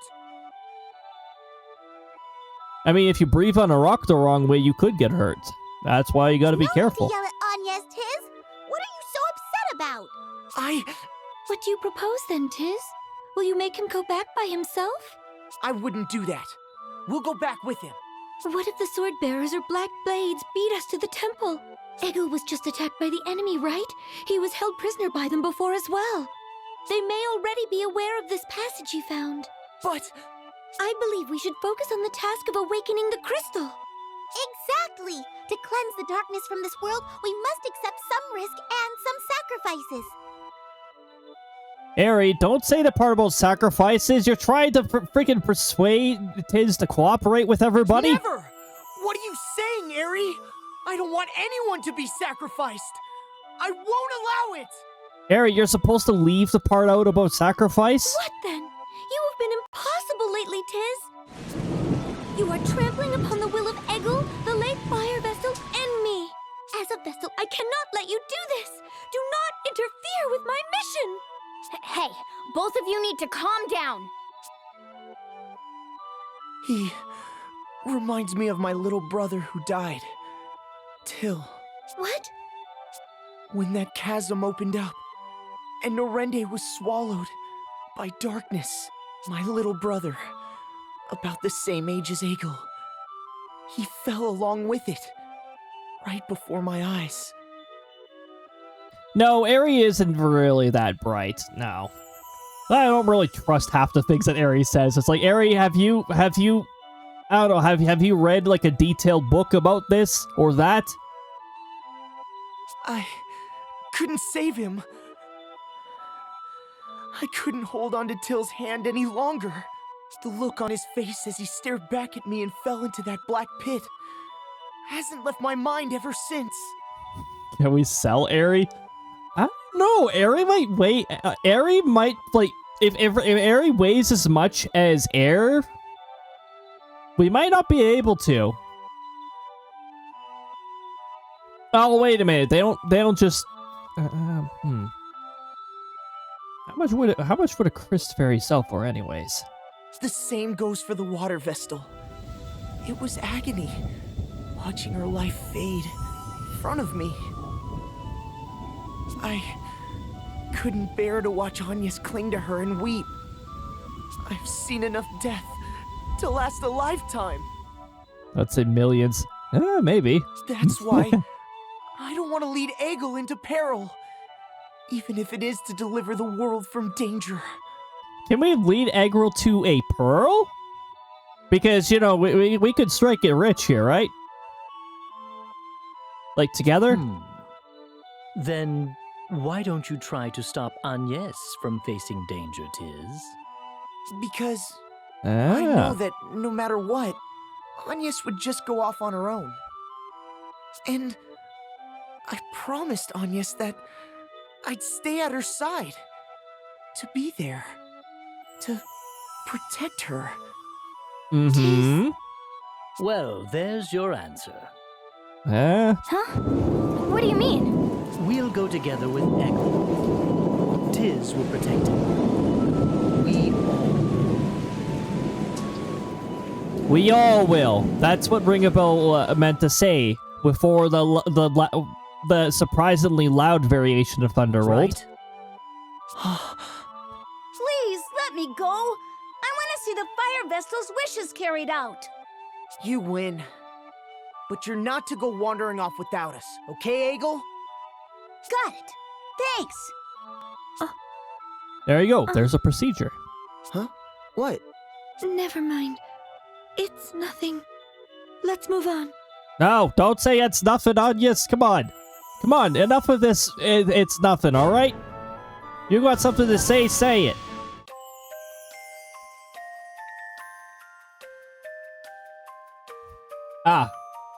Here we go. This one.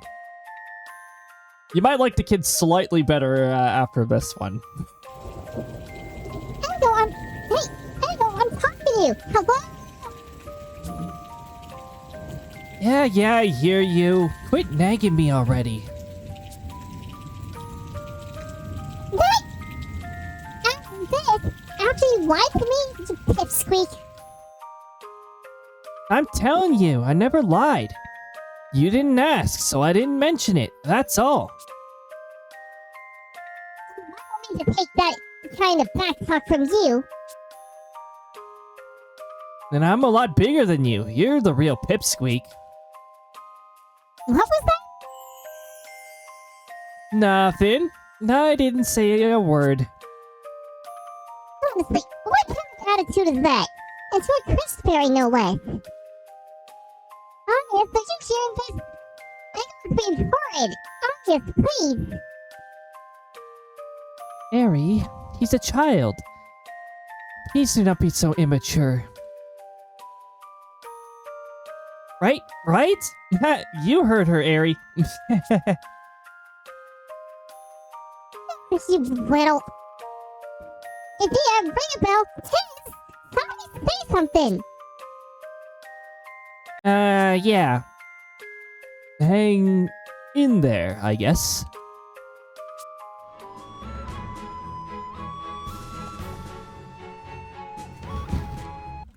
Eri is the most immature out of everybody in the current party. I will. I know this place like the back of my... Whoa! The back of your what? What? The back of your arse? The back of your head? It was probably about to say hand, because that's the most common terminology.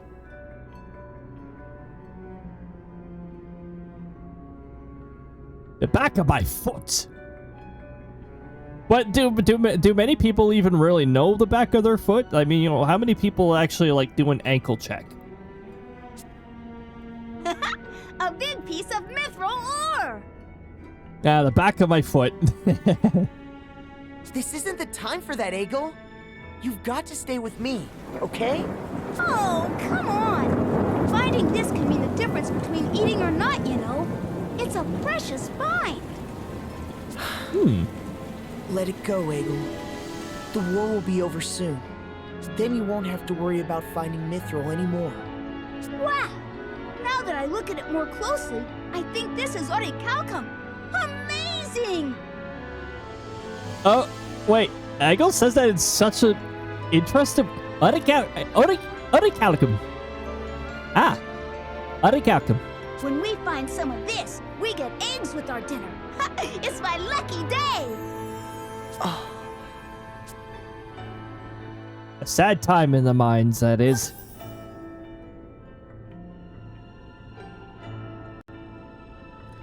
Huh? Whoa. Are you alright?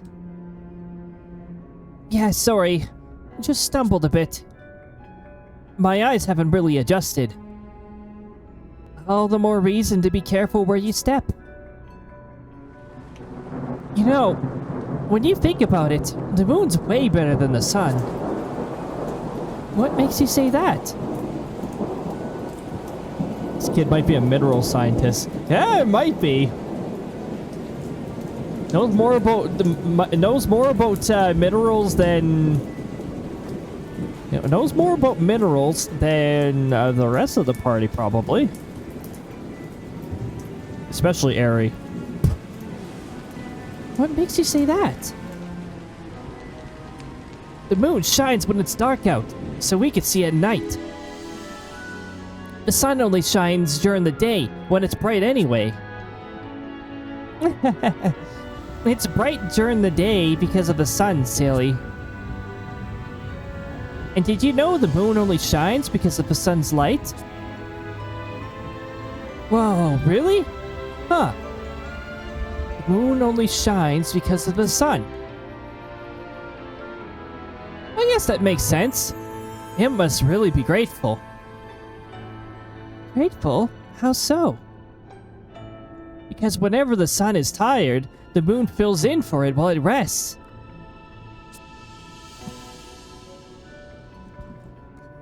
Specializes in minerals, but might not have much for education. Which makes sense if you're dragged into the service of the mines and all that. You probably missed out on a few steps of education. I mildly dislike this kid now. Tush mildly dislike this kid now. Ah, okay. Wow. I keep forgetting that that sometimes the stairs will lock you when you're trying to go up.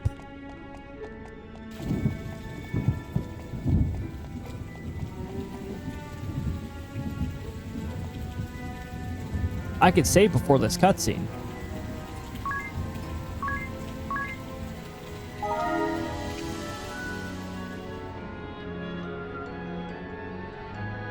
Oh my goodness, by the way, I didn't even point this out. That message, that seasonal message right there, We're here! This is the place! There's a stone lever at the back of this narrow hole. Just a second. Okay, Eggle, you were speaking. Anyway, so the character line there, that is a variable macro right there. So if I'm in phase 2 mode, it'll just say Cody. If the sectoral leader is here, it will say the sectoral leader. If Crysta's here, it will say Crysta. So it'll adjust according to which character I have active.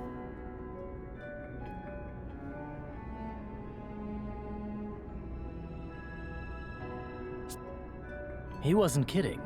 Only Eggle or Eri could fit down there. Okay, here Yep. I go.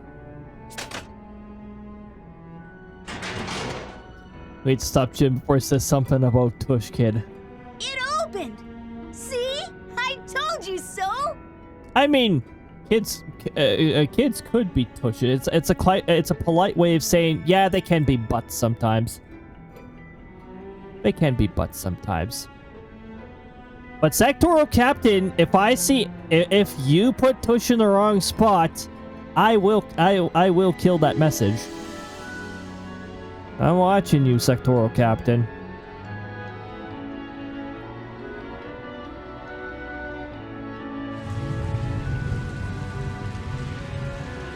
For instance, there's actually a word it could have chosen in that message, and if it chose that message, the Sectoral Captain's message would be going bye-bye. Whoa! I felt a blast of hot air. Oh, that was just Tush, Ankle. Don't worry about it. The blast of hot air. Yeah, it probably came from Tush. We're just gonna go the FBI. My goodness. The Temple of Fire must be down here. Let us hurry.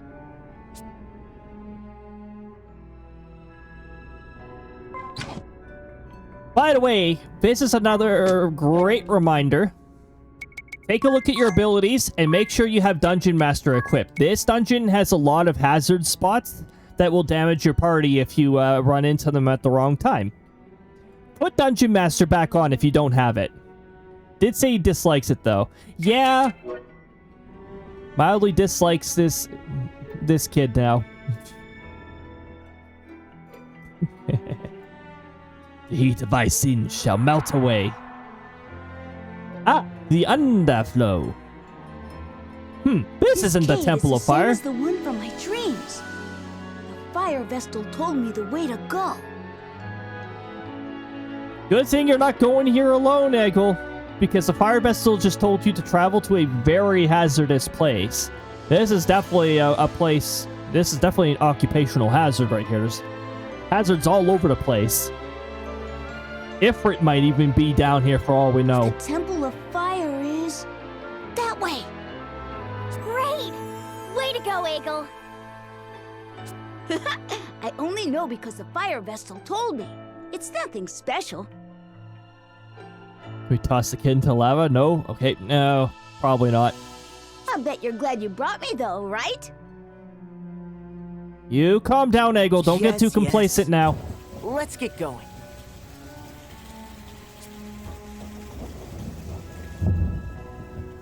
Eggle, don't get too complacent. Don't bring us too much trouble now. Oh, there's a giant boulder here. I see. Ugh, look at the vibration that the screen does when I walk against the boulder. It looks like everything becomes blurry. That's the screen vibrating a whole bunch. It's my sass acting up. Goodness. These spaces right here, these ones that glow occasionally, they will damage you if you run over them while they're glowing. Also, it looks like you can go multiple directions. You can't right now.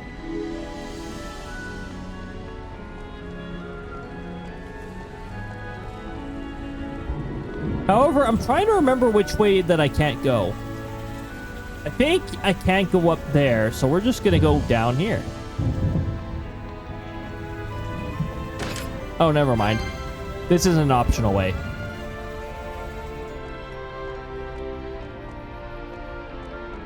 Okay, let me go this way.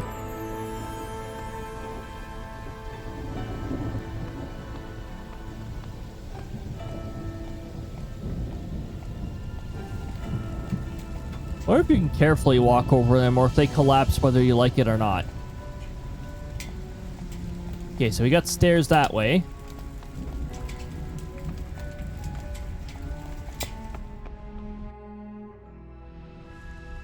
Because this map does feature a bunch of fake paths.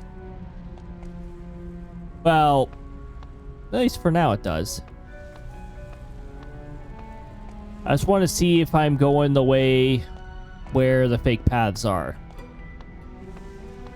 If we ignore them all, that would be beautiful, because it'd be like there's no build up anymore.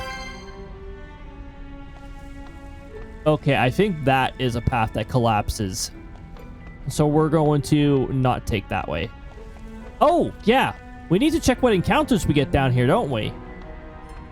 Because I can assure you, I don't think the mithril, the succubus of the mine do not reach down here.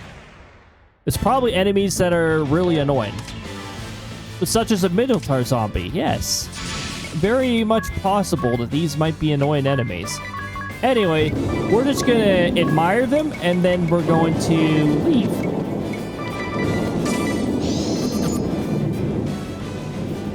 Safety ring. What's... You know, safety ring is an item in this game, and it prevents instant death.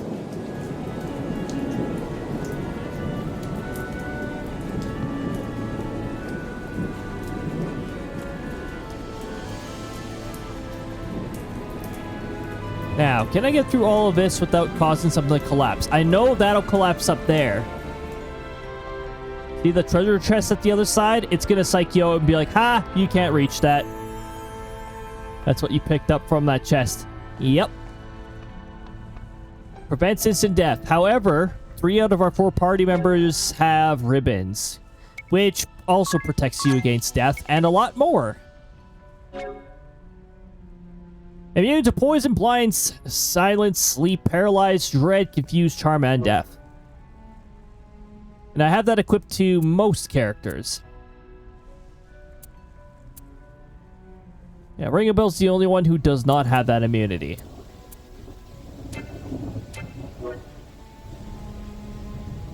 That throw random missed me.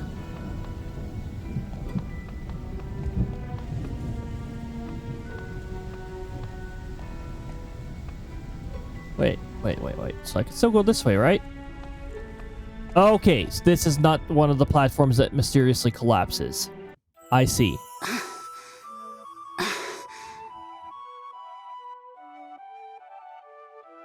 Did it miss again? Wouldn't surprise me. It's a 50% hit rate.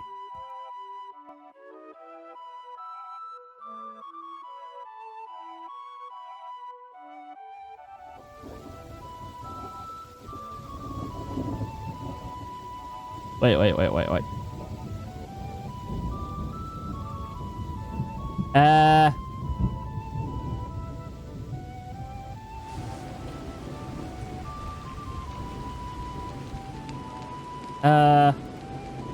Hold on. What the hell's going on again? Is it really doing this crap again? Pete's sakes. It's doing that stupid nonsense again where I have to disconnect it. And then I have to run this again. Re-authenticate it, and then it should work again. That is so annoying when it does that. The throwing software will just randomly do that sometimes. It's super annoying. There we go. That's better. Love it when that randomly happens. Oh, you know what? It's because Twitch kicked the bot out again, so now the bot should be back. Twitch, quit screwing around with the bots that I have authorized here. Pixie, thank you very much for the hydrate. Got some hydration right here. Everybody else, if you have some hydration, then get some hydration going.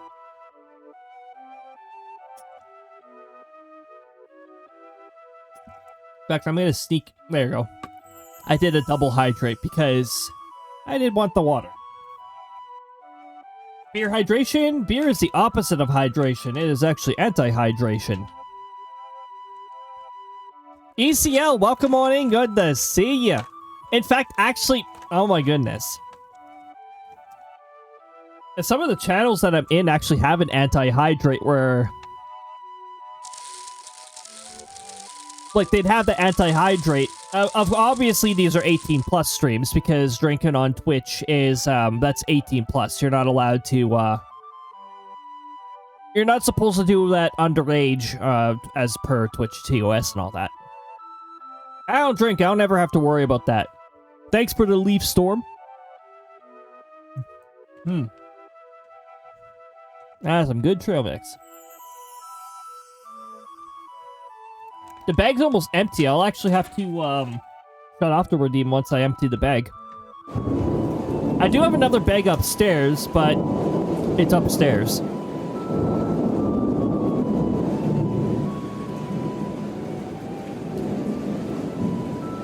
Are you good getting old stuff. tired, Eggle?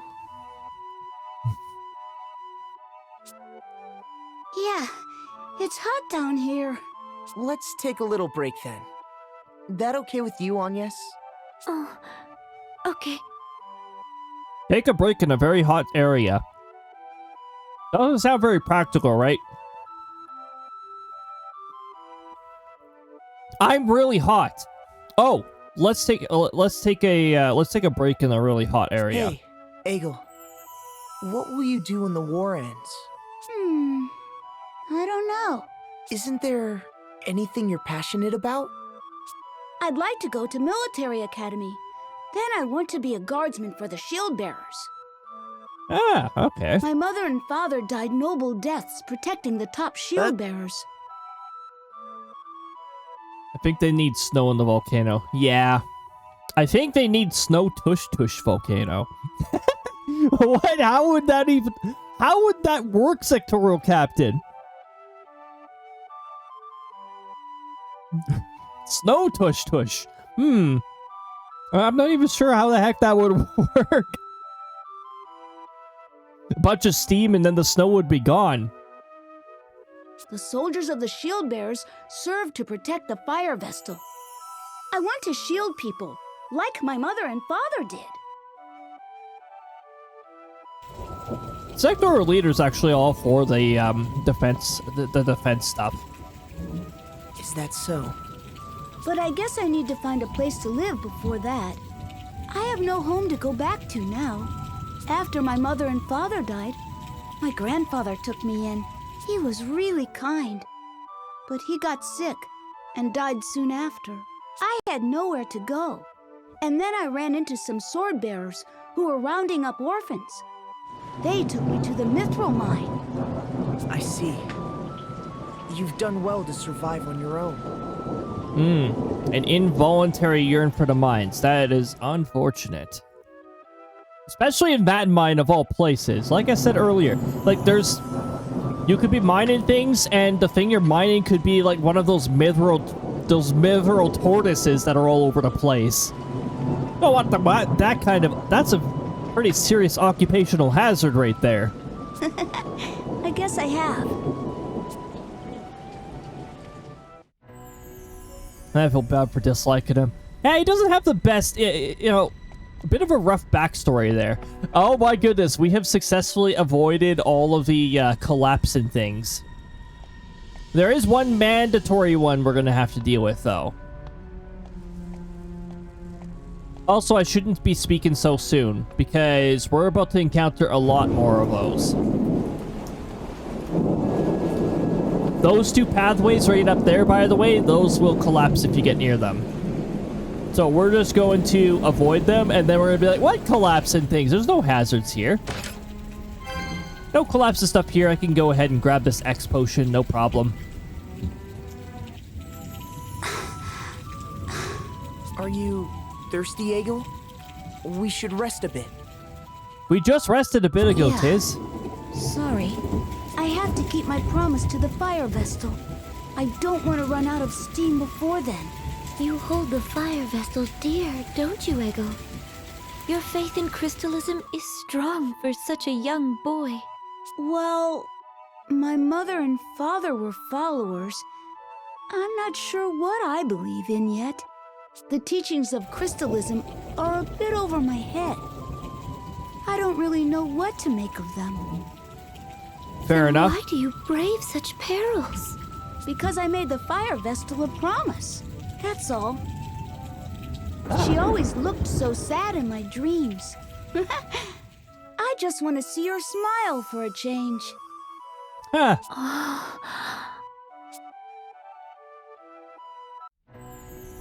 Not a bad goal to aim for. Making somebody smile. Smile a little. Oh, this is just a dead end. Okay. Alright, well, off we go this way.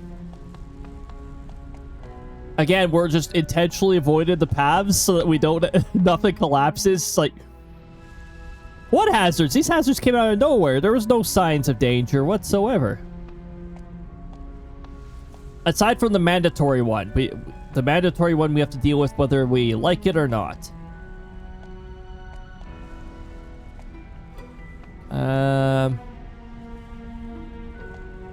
None of these are going to be the platform collapses, are they?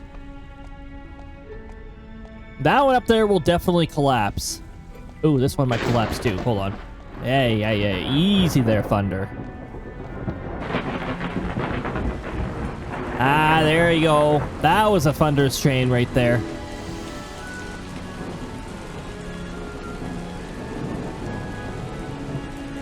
That will collapse. Hey, look at that. We went through another room without collapsing anything. Boulder. By the way, this is a cutscene boulder. It's just here to force us to take this way, which is a cutscene, by the way. As you can see on the map, this is not walkable. That is a cutscene.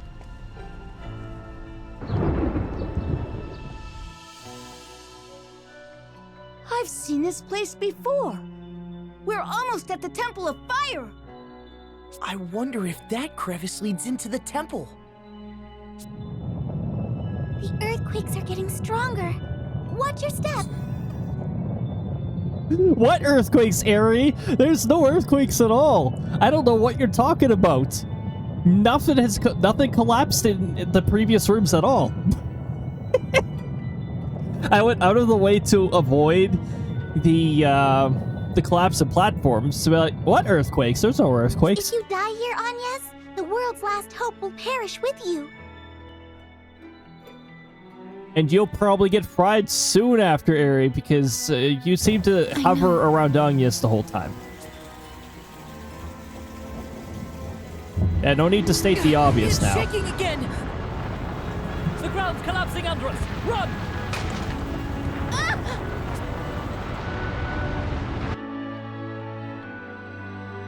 Go get him! Hey, go! Oh no! Go get him!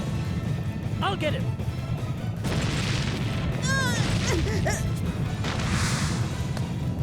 Yeah, got him. Hang in there!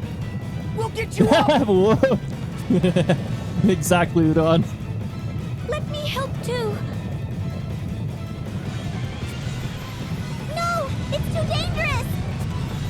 Ari! I already told you. The world is doomed if you die here. Ari, don't be such an asshole. Your life belongs to more than just you now.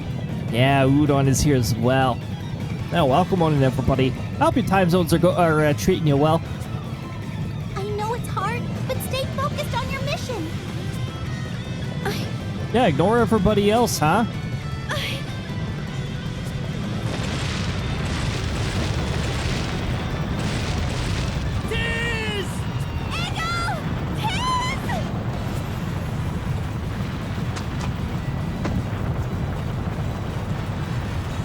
Exactly. Ignore Ari. Ari's advice is crap. That was very clumsy, but she recovered. You got it.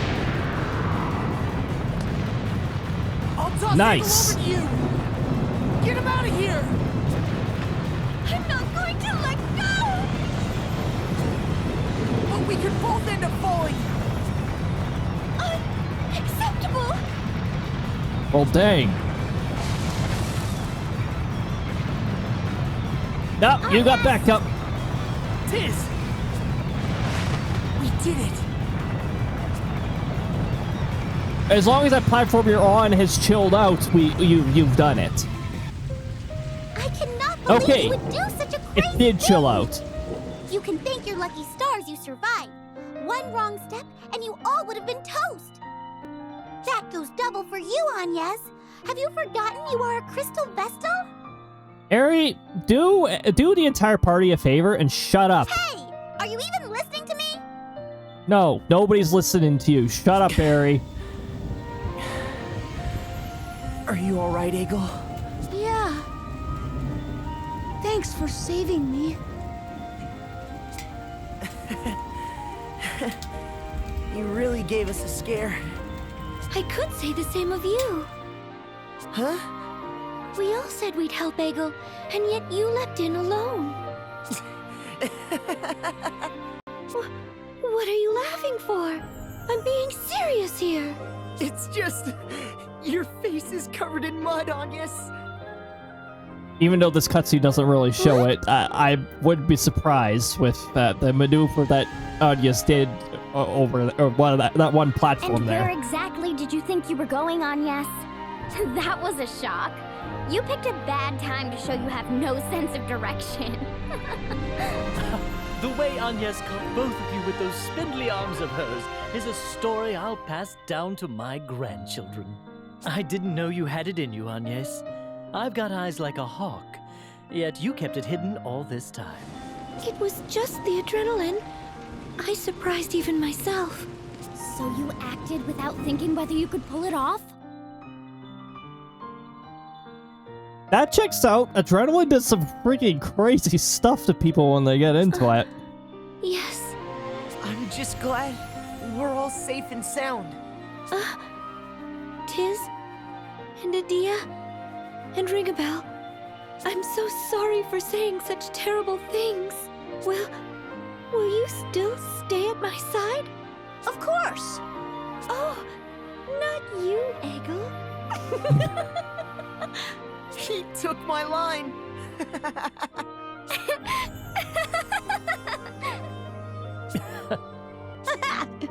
Enough giggling. We have to hurry to the Temple of Fire. Come on, time is running out. All right, everybody, laugh at Ari because Ari made the biggest fool of herself out of everybody in the party.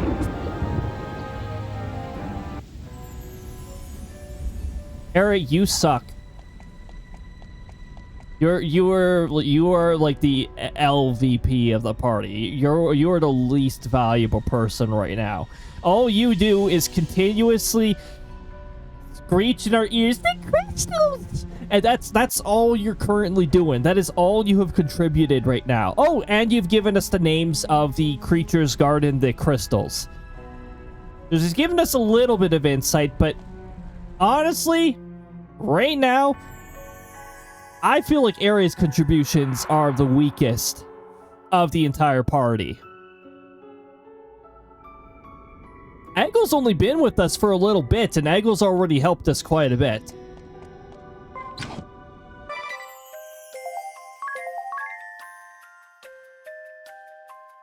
One hour 25. Yep, that's about right. So, by the time we hit the end of the stream here, all these buildings are going to be ready. You are the weakest link. Goodbye. I've actually watched some game shows back when I actually watched TV. Who Wants to Be a Millionaire was actually an interesting one because you'll sometimes learn new things on those shows. And of course, Family Feud was a classic one. Gee, now you definitely know that I grew up on 80s content, 90s content. Oh. Oh my goodness. Also, Zaboomafoo was my childhood gem. And you learn stuff on that, stuff on that show too. Alright, we don't need to save twice. What was the entity that we encountered here again?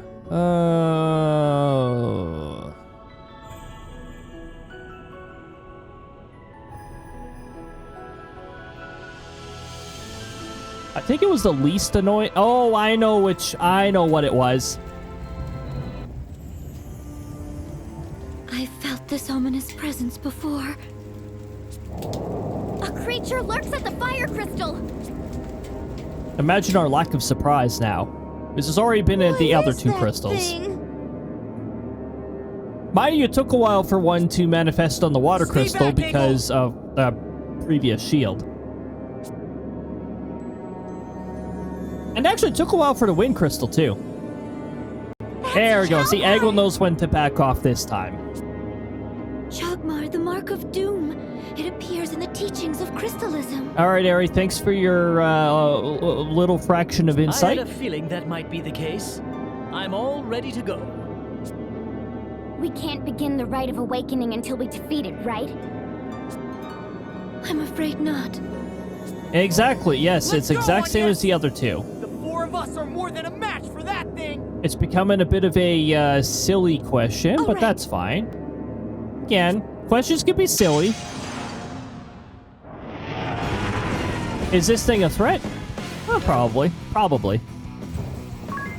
Anyway, I'm going to use Examine, and I'm going to use Stillness.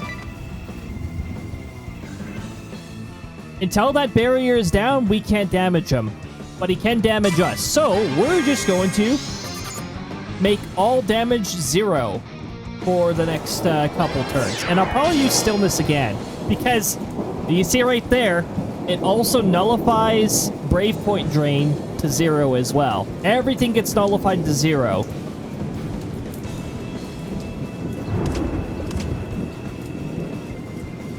Now, Stillness is still in effect, so we should not be conducting attacks, and the barrier's still up, so all attacks don't damage him anyways.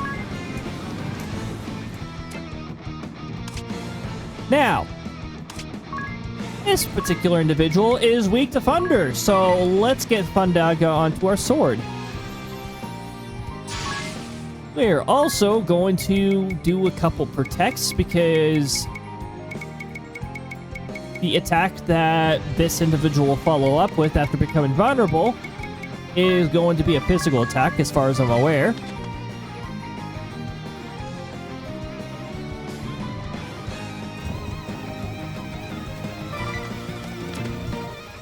Oh. Hold on. Before we get carried away with that, we don't even need to do that yet. I'm going to have just Ring a Bell move, so I can do a My Hero, and I can do a bunch of Mimics. Okay, Stillness is over. We're going to take 1 turn of damage here, because I'm going to Mimic us all to max spray points.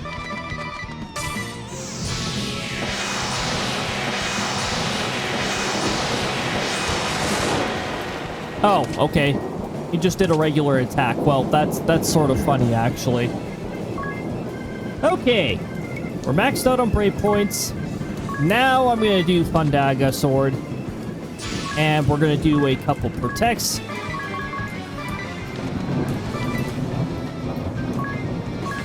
And we're going to do 1 more round of Stillness.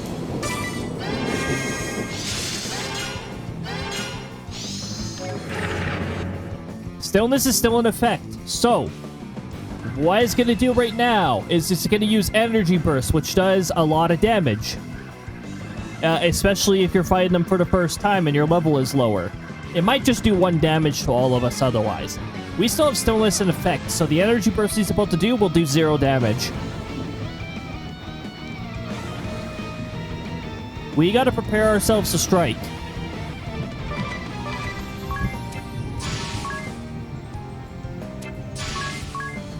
So, I'm gonna do a Love Power, and we're going to do a jump.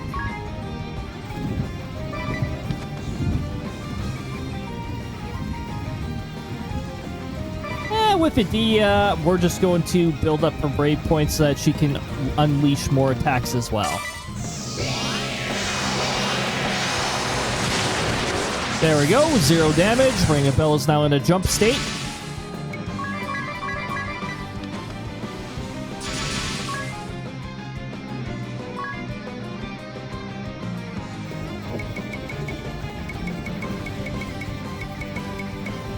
let's get a few Pandaras out on there. And then, you know what, we're gonna throw in a meteor as well.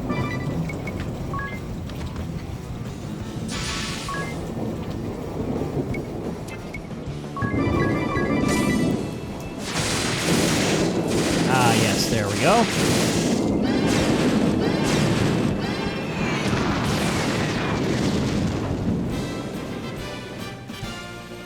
Is it just me, or did that boss have less HP than the Asterisk boss we fought?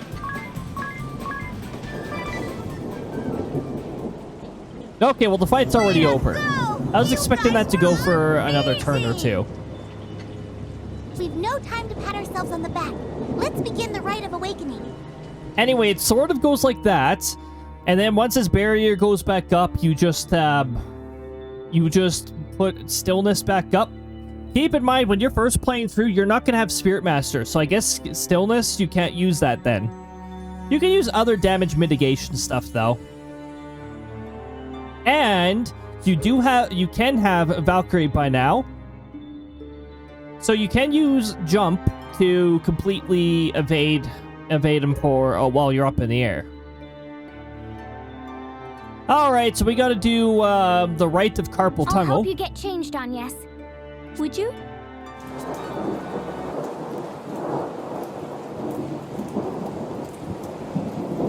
We're ready to go. Let us begin, Eric. There's no arrow there, but that's an 8 to continue. Wow. You look beautiful. Are you blushing, Egil? Of course not. Don't be silly. Yeah. Oh, hold on.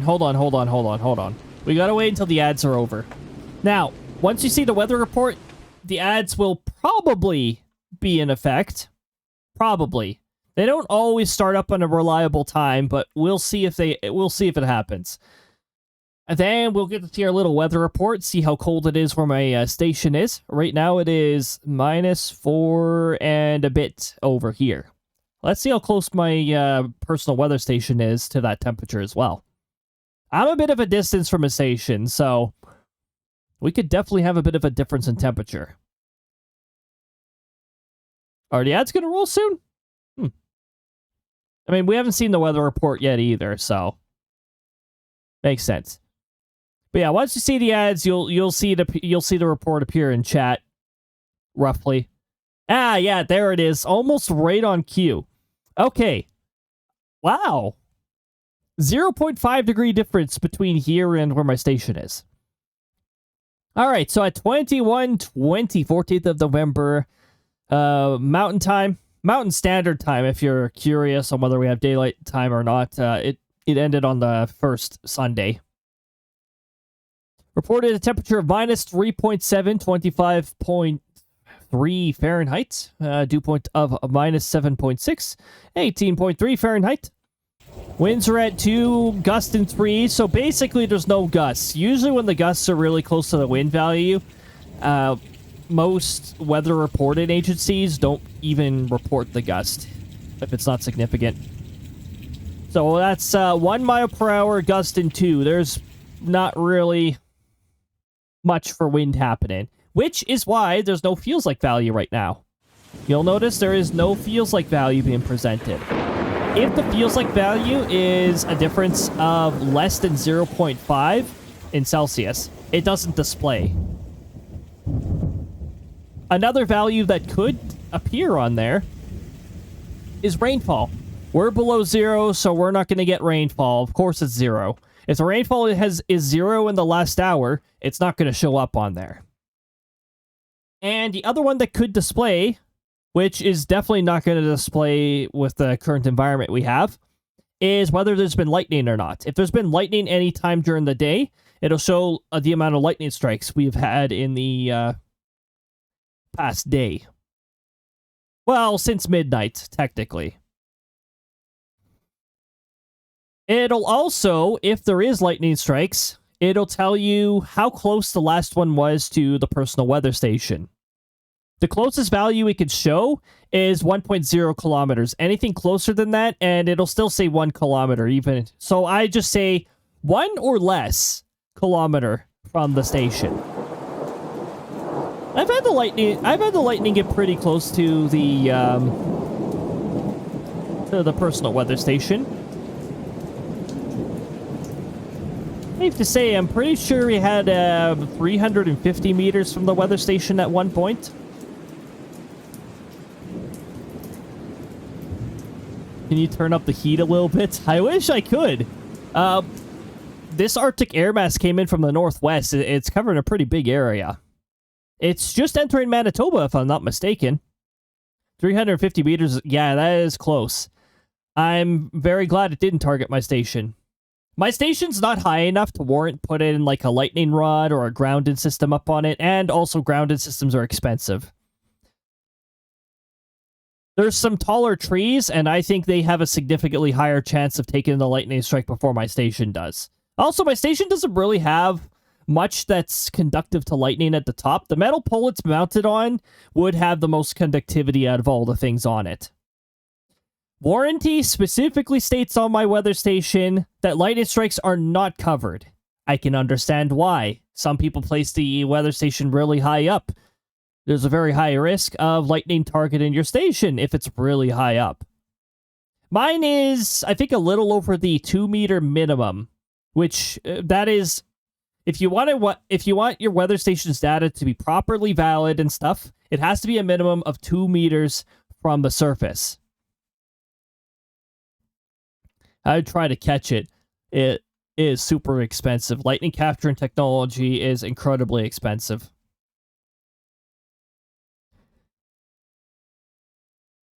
Yeah, 350 meters, pretty close. U.S. Thanksgiving is indeed getting pretty close. Not too far from now. I know Thanksgiving is a very mixed bag. Like it could be quite a sore spot for some people. Especially like some people don't have very strong family connections for varying reasons. Maybe their family's not with them currently. Or maybe their family is maybe they don't want to be anywhere near their family because their family behaves in an undesirable way. I think 10 days. I can't really keep track of when the heck the US Thanksgiving is. When is it again? The last Thursday? Hold on. If I click on one of these, it'll tell me, right? No, it will not. My calendar does not tell me anything about US Thanksgiving. Hold on. What about my other calendar? Does my other calendar show it? Calendar. I do not have a U.S. holidays on my calendar. It's holidays in Canada. That's it. The last Thursday of November. Ah, okay. 13 days then. Because we're on Friday right now, right? Yeah, we're on Friday, and there's still a Thursday afterwards. So yeah, 13 days. Well, okay, today's mostly spent, so 12 days. Today's actually mostly over, so yeah, we'll just say 12 days. Tush think 10 days. Tush Day could be in 10 days, I don't know. Ask Crysta. Crysta would be more familiar with that one. Also, welcome back from ads, everybody. But yeah, I know Thanksgiving can be quite the mixed bag. Honestly, like the core values of Thanksgiving for us is like our family gathers, because we have family too. Our family's sort of in an awkward like we do have like split offs with our family, so we usually have like 2 get-togethers. So it's like this part of the family, this part of the family. And then there are big chunks of the family that some families separated by distance.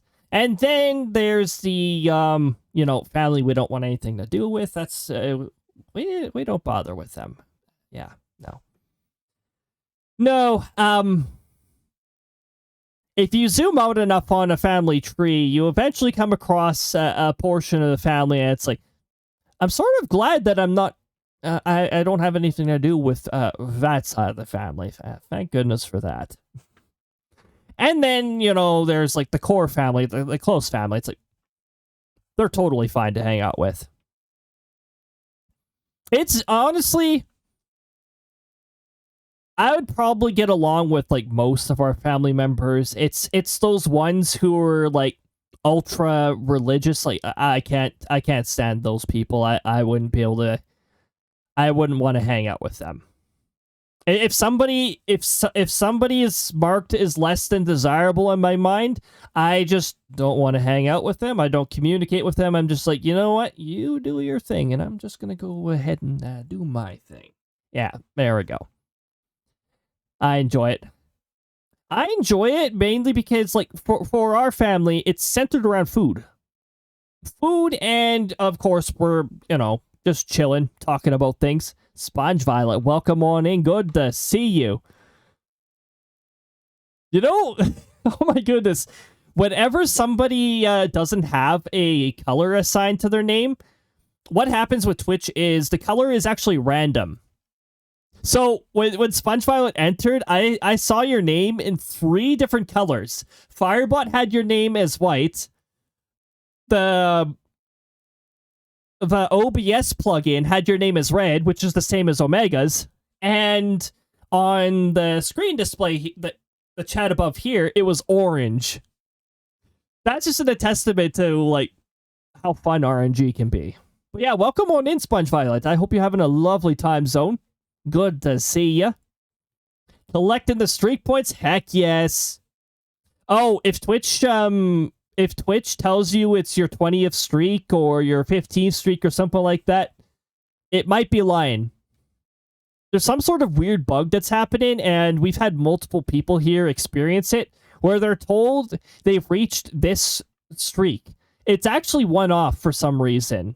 It's actually, like, there were some people who are being told, hey, it's your 20th streak. We haven't had 20 streams since the streak system started. Tomorrow is the 20th stream since the streak started. So, yeah, just be prepared for... it's just the reminder thing that seems to be bugged. The actual streaks, like when you open up your channel points thing, that still seems to display correctly. It's just some sort of weird thing happening with the notifications for some reason. Don't know why. It's just psyching people out that you're about to hit this streak. So, it hasn't happened with everyone, but it's happened with some people, so. I don't know if it's mobile only. It might also only be, like, the newer channels where streaks were introduced. Right now, I can only speculate what's causing it until I really pick up on a pattern. Maybe I'll ask in a few other communities in which streaks, like, just started. Because my big streak, I'm not getting premature reminders for that one. I'm actually getting it on time. I was on my computer when it hit me. Oh, okay. So it's regardless of platform then. Then maybe it does have something to do with new channels. Like, when it rolled out to everybody, a lot of new channels had the streaks. What was it now? I think it was like 4 weeks ago at this point. Almost 4 weeks ago. Or 3.5 weeks ago, something like that. Because it started on a Tuesday, I'm pretty sure. I think Tuesday is when I started seeing it in channels. And some people's streaks started at 0 and didn't really tick up. But I think that just has something to do with them initializing it. Maybe it initialized while they were in stream, and that just caused it to sit at 0 and then tick up to 1 the next stream. I don't know. I think it has something to do with 0 counting as a number, and it sort of bugged things up. Twitch is telling me I've already reached, or tell me I've reached a 15th stream streak. Oh, well, if it doesn't let you share it, or if it says 14 in the menu, then you have also encountered that infamous bug. Very weird bug. It just affects the notifications. But something tells me the notifications, maybe it started at a value of 1 and streaks started at a value of 0, and maybe it has something to do with that. I have a feeling it has something to do with in the integer kind of thing. Because technically, if it's index-based, it starts as 0. My biggest streak is in Fool's Channel, 300 something. That is one heck of a streak. That's like approaching 1 year. Oh, oh, did it psych you out? Is it actually 14?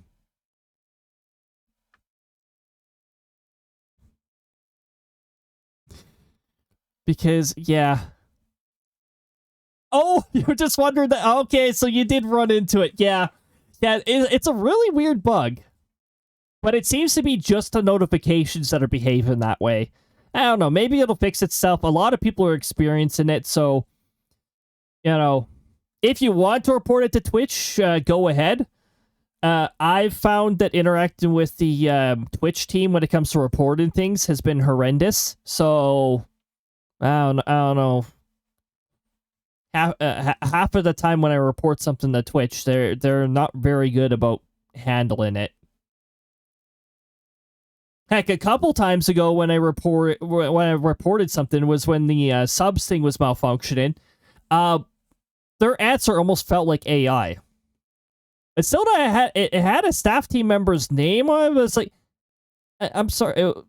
Your response felt very AI-like. Like you didn't actually read what I typed. You just collected keywords and made a template off of it. Probably was AI. Wouldn't surprise me. Some of Twitch's moderation stuff goes through AI. Like, for instance, if you're reporting the bots, it's checking for, you know, like, specific patterns and that. And you know what? Yeah, we can leave that to AI. Honestly, we can leave that function to AI because a lot of the bots creating those by viewer things, they are very much, they can be picked up by an AI patterns. I've told so many people this, I lost track of whether or not I've told you. Family recently booked a vacation to the Philippines for Ooh. Oh, that sounds like a fun time. And it's not during, typhoon season will be over by then, right? Hopefully. I know they got nicked by that ridiculous typhoon, the one that went for Hong Kong and hit rather harshly. I know that one clipped the Philippines, if I'm not mistaken. So yeah, hopefully there's not too much of a chance of any of that happening. Just found out something. You can get channel points offline and channel points. There is a way you can get channel points offline, and that is if you have a the 50 or 60 bucks or whatever that rolls. It's still there after stream, so you can actually collect some channel points afterwards. Also, I think the offline subs and the offline bits, it'll still reward you bonus channel points for that as well. So yeah, those are circumstances in which you can still get channel points, or silver pieces in this case. From there, we'll see if we can do a side trip to South Korea on top of that vacation. I've always been curious about the birds over in South Korea, because I've only seen them in pictures, and I haven't really seen very much for videos in terms of birds. Not that I want to get anywhere near the demilitarized zone in the northern part of that, and I don't want to get anywhere near that. Don't want to be breathing the wrong way in that zone. But the kind of birds that are over there are probably really cool, because no people are allowed over there. If we do end up going to South Korea, this could be it for me. Finally, potentially ride a bullet train for the first time. Oh my goodness, that would be so cool. I've been on China's maglev train. That was a cool experience. We only got to hit top speed for about 5 seconds before we had to start slowing down because we were already arriving at the other station. But that's just a testament to how fast it was. Oh my goodness. I can see why they don't have windows. A lot of people would probably get motion sick going that fast. It shows you the train's travel speed while you're traveling through there too. That was on the way to Shanghai's airport when before I left from China, And that was in 2008, by the way. That was long ago. I was still junior high. Yes, my junior high offered a trip to China. Yes, I did get to take that trip. It was one heck of an experience.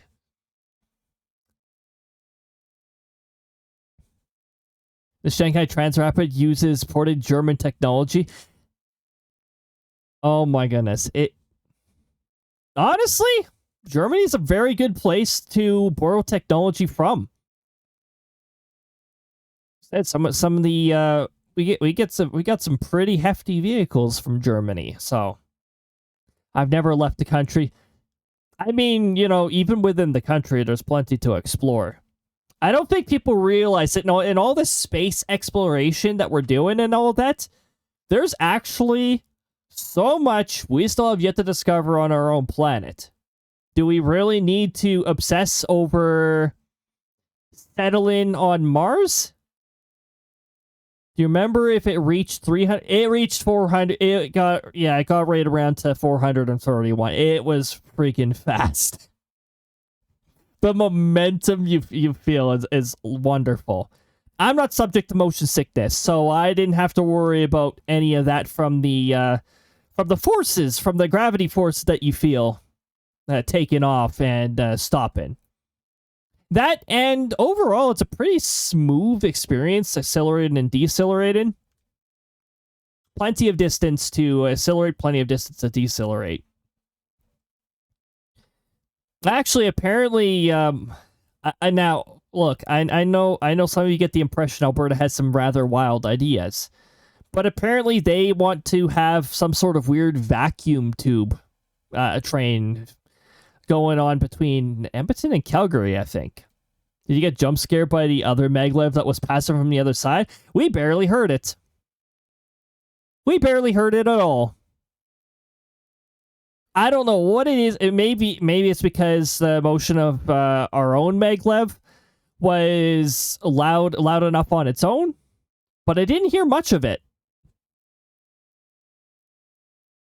I was sort of expecting to hear more from it, but I guess not. I guess it was just that smooth, or the maglev that we were on was loud enough to cancel out the other one. No, that was a pretty fun time.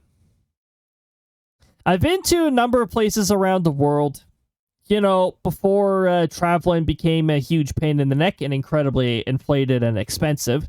Now, it's too expensive to really go anywhere. 431 kilometers an hour, yeah. Makes even the current Shinkansen look like a snail. It is incredible. And oh my goodness, the fact that we only get up to that speed for a short period of time. We're it's like 5 seconds. Maybe not even 5 seconds. Maybe it was just 3 seconds. It wasn't very long before the train started slowing down. Definitely got us there fast. Oh my goodness. But no, even within our own country, there's plenty to discover. Like here in Canada. I've got the mountains. If I travel far enough west, if I travel to the western part of the prairie regions over in Alberta, got the mountains there. We got the Rocky Mountains. There is so much to explore there. And then, don't even get me started on our deep seas. You get deep enough down in the seas. By the way, I have not done... I haven't really interacted with sea terrain very much. I think I've been out on the sea. No, I've been beside the sea. But usually whenever I'm over the sea, it's aircraft, and I'm well above the sea. Shanghai Transrapid is the closest you get to ludicrous speed. Yeah, it is. It's very impressive. Ah, here we go. So, we were about to awaken the crystal, right? And then ads interrupted us, and then I couldn't help but talk a whole bunch. But you know what? That's just amazing. No That's what need you to be can shy. expect here. Any man would be hard-pressed to pull his gaze from Agnes now. What are you looking at me for? I was about to say, Ring a Bell's looking at Tiz. No reason.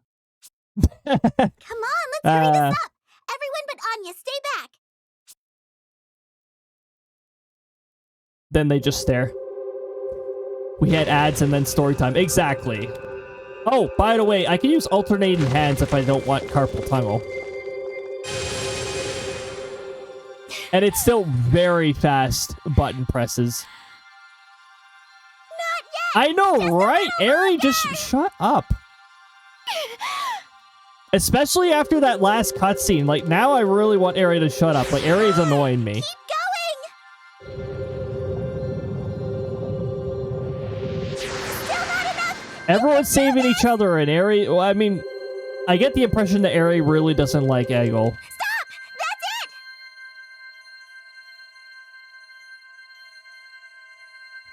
Bombardier has actually been involved in the production of trains for Chinese market at one point. Oh! Well done, Agnes. I still think Bombardier is a very shady company myself, but that's just Goodness. the way they behaved. They do eventually deliver.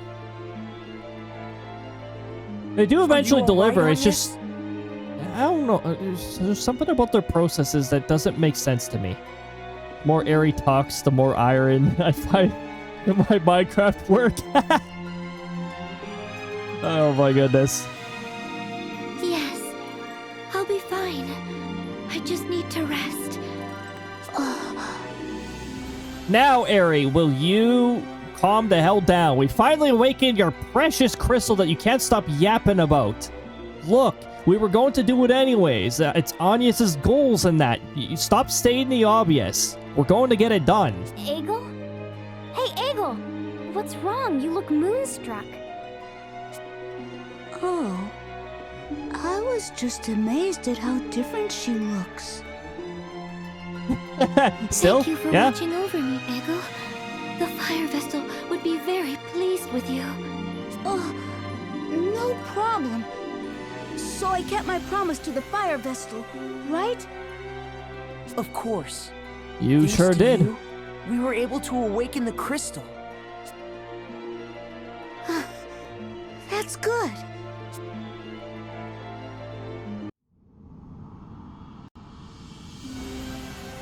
And there we go. That's another one.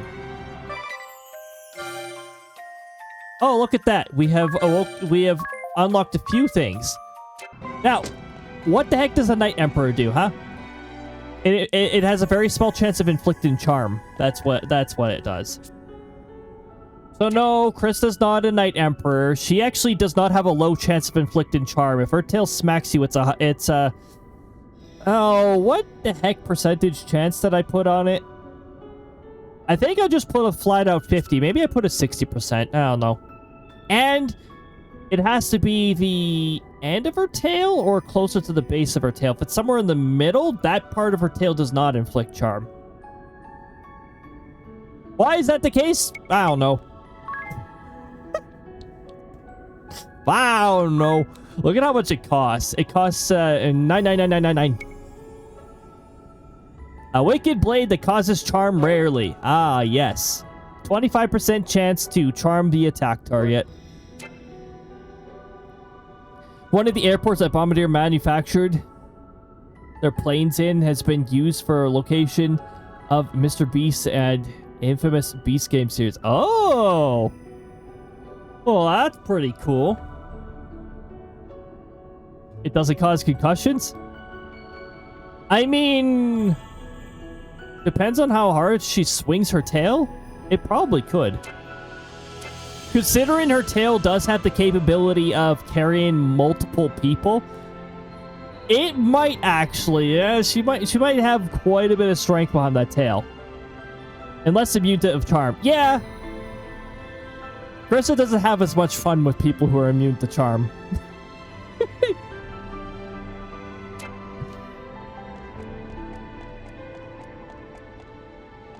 Oh. Oh, yeah, that's right. We can get into encounters here. Let's see what we can encounter. Guess what? It's the same encounters as previously, except we didn't fully check the table. So... oh, okay. let's examine the demon. And let's examine our magician, or the owl, or our owl. Splendid. And then we're gonna leave them. Last time, family and I went to Asia. We went to Taiwan as our side trip. Ooh. I've been to Taiwan. Ooh. Speaking of, I think somewhere around here, or maybe, no, I don't think there's any stairs that go down. I thought somewhere around here there was a magician who gives you a summon. There is. There is. It's this individual right here.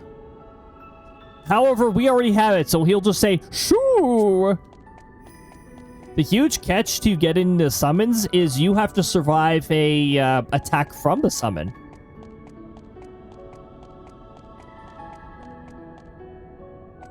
However, this one is fire. At some point in one of the treasure chests, you're going to find an item called a ice flame shield, which nullifies fire and water. Guess what? If you equip this to at least one of your party members, you will always survive that summon because its element is fire. So the person who holds the shield is going to take no damage from it. And there you go. You have the summon. The ice flame shield is key to get in a couple of the summons, if I'm not mistaken. I think there's an ice-based one too that it protects against.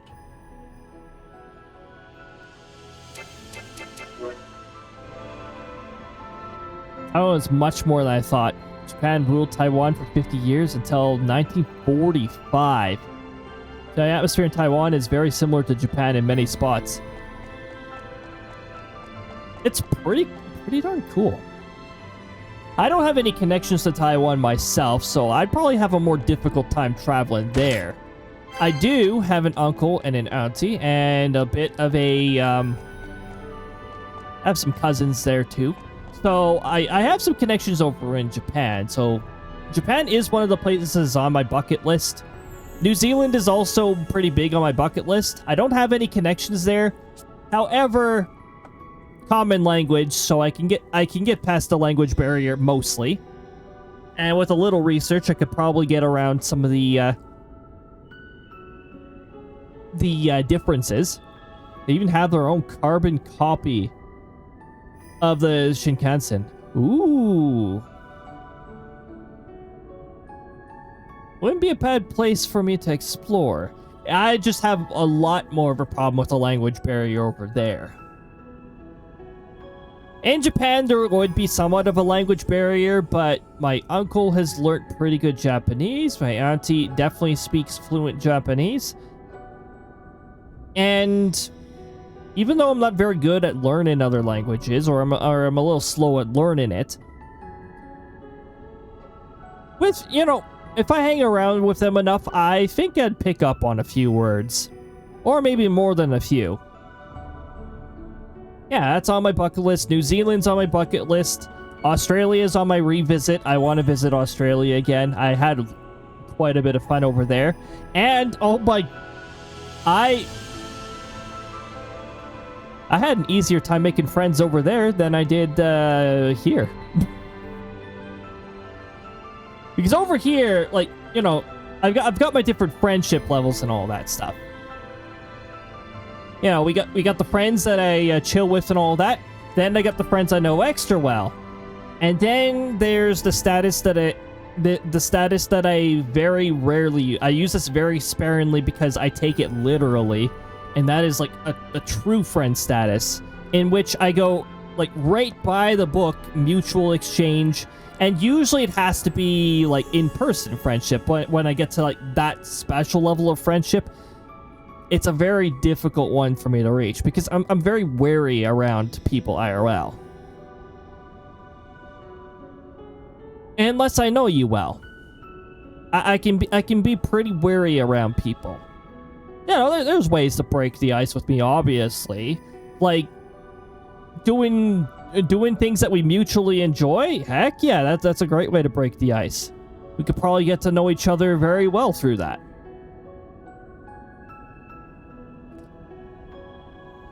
My brain isn't able to understand other languages very well. I'm not the best at it. I have some faint knowledge of Spanish. Unfortunately, the platform that I was learning Spanish on turned to AI, and I don't want to risk having my voice fed to an AI, so I had to back out of that, unfortunately. However, I learned enough that I could pick up on the odd conversation, like the odd basic conversation, but as soon as it started getting complicated, then yeah, that'd just go over my head. Yeah, that lingo. Unfortunately, they, well, that and their privacy policy is shady, and it's hidden. It's very hard to access their privacy policy. I don't like that practice. While in Taiwan, I got to go to Dufin, a small town inspired by the set of Spirited Away. Ooh. Oh my goodness. Has this even got a no-face tote bag? That is cool. One of these days. You know another place I'd like to visit, though? Singapore. I've heard very good things about Singapore. My grandpa's been there, and he said some very high highlights about Singapore. Also, apparently, that is the world's best airport. Like, everyone loves the heck out of that airport. It's got all the amenities, and they don't charge you up the arse for it. So, very, very cool. I'd love to swing by there at some point. I've been to Indonesia as well. Indonesia, it's probably a good idea to just have a connection there in the first place if you're going there. It's a very different place. And also there's a language barrier, but I also have an uncle and an auntie over there. Because we have some uncles who travel very far. They didn't want anything to do with Canada. There was, you know, honestly, I don't want much to do with Canada either. I don't like the direction it's going in, and I still don't like the direction it's going in, so quite frankly, I wouldn't mind being far from Canada as well. Canada's got a gorgeous landscape, but the economy leaves a lot to be desired, so our food inflation is out of control up here.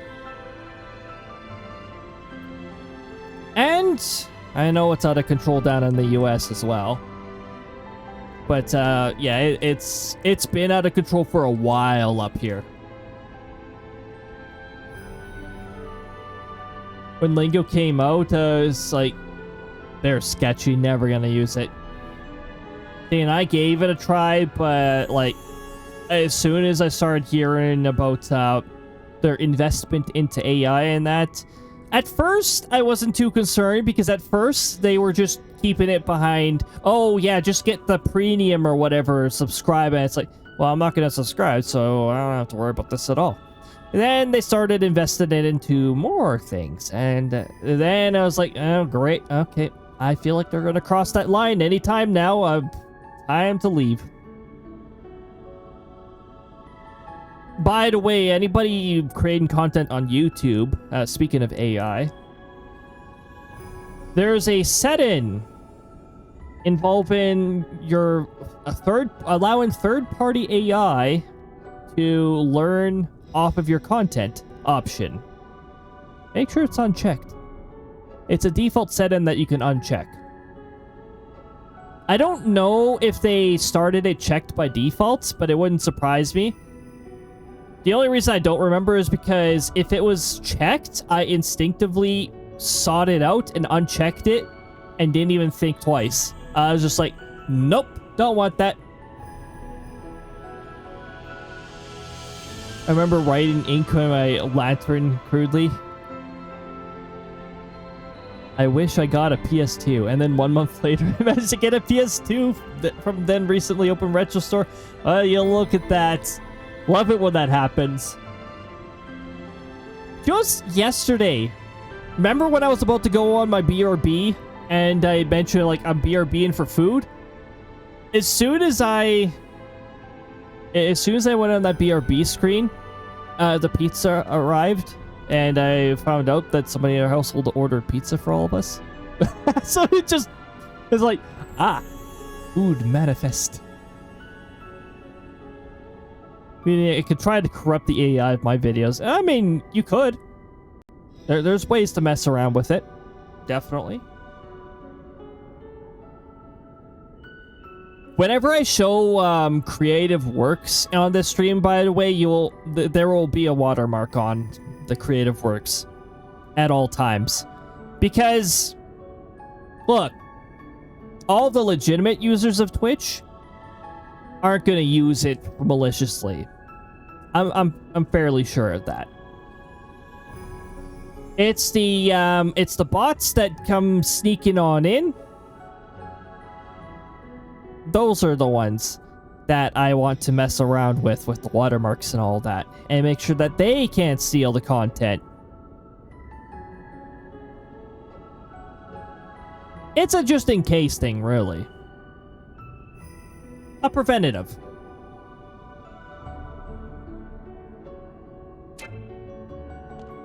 Alright, let's get out of... Oh, wait, well, hold on. We still got one... I gotta figure out where the heck it is. Not there. I don't think it's behind. No, it isn't.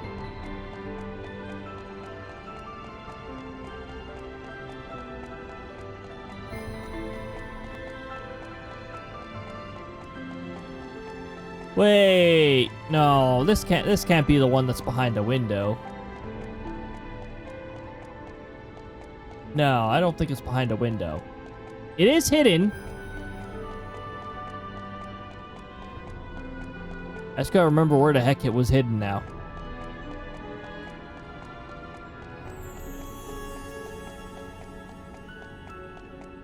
Was it here? Ah, yes, here we go.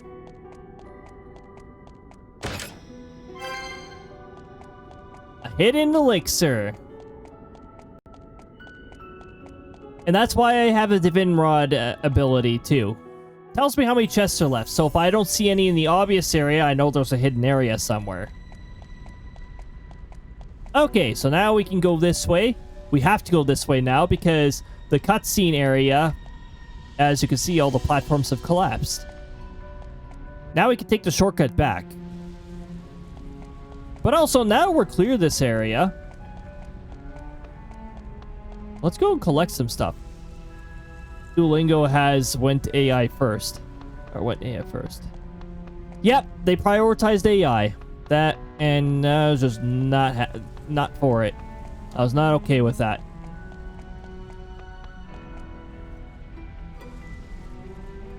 I don't know if I already said this before, but as much as I like anime, PlayStation, Nintendo, and some of the food, I don't plan on going to Japan. Someone who was born and raised in a typical quiet American suburbia. Japan's gonna be a pure culture shock. Oh, it probably is. Yeah, no doubt about that. There's a pretty... The bits and bobs research that I get over there, it's like from my my family over there. It's definitely a very different experience. Especially, like, visiting there's one experience. Living there is a tremendously different experience. I know anybody who hasn't been to Japan before, who's like, I want to live in Japan one day. It's like there's a huge difference between living there and visiting there.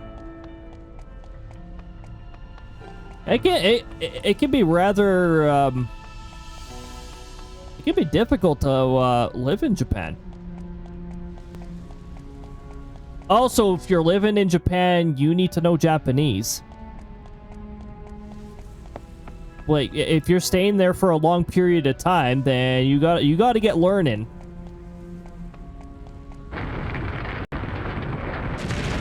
now I don't care if these platforms collapse.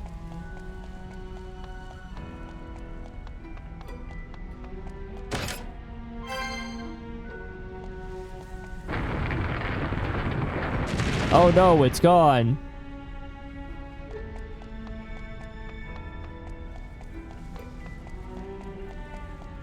Whatever am I gonna do? We're gonna do this thing. We're gonna do this cool thing. It's called walking around. Not walking across there, because that... Wait, what? Look, do you see where this goes? It just goes to a dead end. Oh, okay. Yeah. Not to mention, I'm getting tired of how overrated, overhyped, overglorified, and sugar-coated Japan is portrayed as on social media. Yeah, you have to head to very specific areas of Japan to get that sugar-coated, glorified thing and all that. Also, why does everyone keep hyping up Tokyo? Why would I want to go to a big city? I want to go to big city. I have no desire to go to big city. If I went to Japan, I'd go to a smaller place.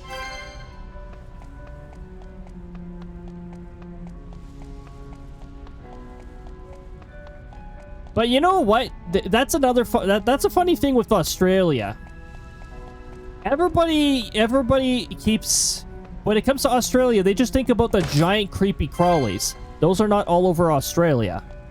That is mostly Eastern Australia, especially if you get into more of like the northern area of Australia. The top end, as it's called, or the northern tip. If I'm going to Japan, it'll be for the F1 race. Valid reason. Very valid reason. Some people are saying that outside the major cities, Japan is about as car-centric as the US. I mean, if you know where to, if you know where to go. Why am I here now? There's 0 treasure chests, right? We should be yeah, traveling to a different part. 2 treasures here. Doing a little treasure hunting. Oh, it's quite the bounce. There we go. Oh no, it collapsed. Australia is the point of danger. Tush is the point. Oh my, yes it is. Tush is the point of danger. Oh my goodness. No doubt about that one. Oh, in Australia, the giant spiders in that. Eastern Australia, mostly northeastern. I didn't travel to that part of Australia. Also, if you travel far enough north in Eastern Australia, that's all indigenous land. There's, you need to make arrangements to properly get up there. Also, one of the world's most dangerous birds lives up in northeastern Australia. It's called the cassowary. However, cassowaries don't really like hanging out near people. So, are you gonna run into one? No, they don't like people. They're probably going to avoid you. You know what makes them very dangerous? Trying to feed them. If you try to feed them, then... Yep. Yeah, they will be a danger. Their middle toe is a dagger. Their middle toe is a dagger. That is why they are dangerous. Don't feed them. I'm a castaway. They're actually called cassowaries, but it sounds very close to castaway. Also, they've got a very low frequency call. It travels really far, and it's a very low frequency. You might not even pick up on it on your ears until they get closer. Cassowaries are pretty cool birds. Also, they're large birds. I don't know why, but I have respect for large birds. I think they're pretty darn cool. I'd chill with a large bird. And yes, I have seen an ostrich. An Australian version of the Canadian cobra chicken. They're not as common. They're not nearly as common as the Canadian cobra chicken, and they're purely tropical. If you want an Australian version of the Canadian Cobra chicken, the magpie goose is what you're looking for. What's this? There's a lot of Something looks magpie geese. Different. The magpie goose, I mean, you find them in a lot of places. They're common if you go and look for them. They won't, unless you approach their nest, they don't really like hiss or take aggression with people. They just do their own thing. They're not quite as aggressive as our Cobra chickens. But in a lot of ways, they behave like the Cobra chickens. Except they're year-round. They don't really migrate.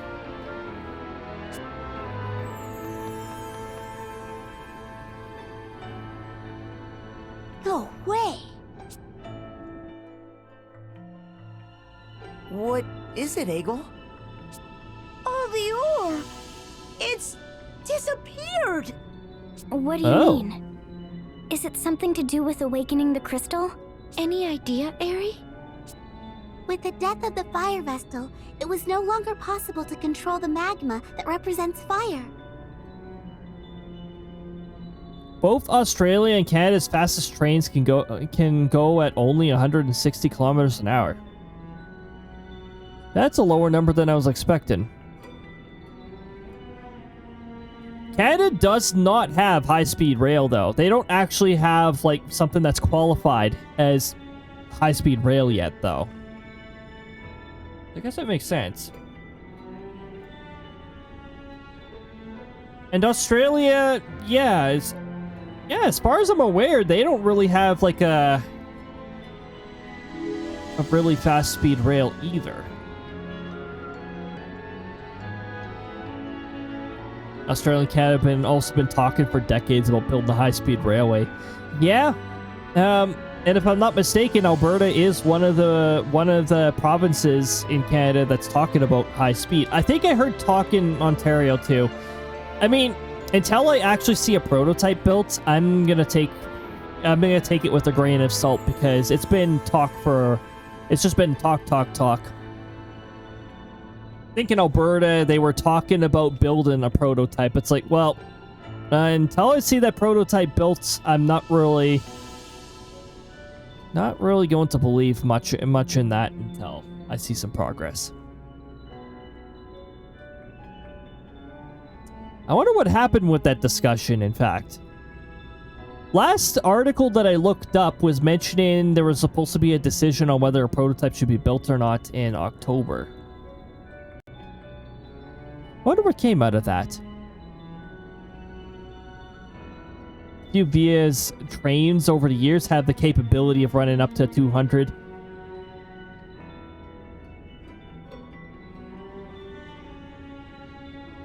Wouldn't it be nice if they were actually allowed to go up to 200? I know, unfortunately, the tracks they ride on, I don't think there's any tracks that allow for 200. Well, I already know this because like 70 miles per hour is the hard limit on tracks. You can't go above 70 miles per hour. No track allows for that.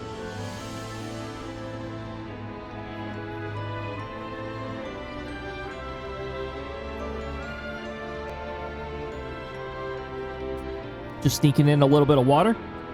The ore has disappeared. Used to create powerful weapons and armor. Perhaps it's another symbol of fire, subject to the crystal's control. What? Well, we don't know that for sure yet. Anyhow, we'd better go report to Commander Goodman. Hey, Commander Goodman, the mithril ore has disappeared. Even though the background shows mithril ore. Or it looks like mithril ore. Wait. If all the mithril ore is gone, wouldn't that convince the succubus to get out of here? Nope, they're still here.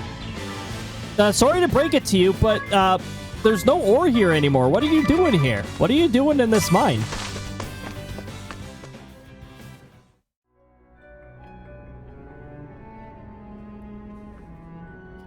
See, I'm doing the, nah, I don't feel like it. SpongeBob meme when it comes to upgrading their tracks. Yeah. Yeah, they just don't wanna. No, I don't wanna.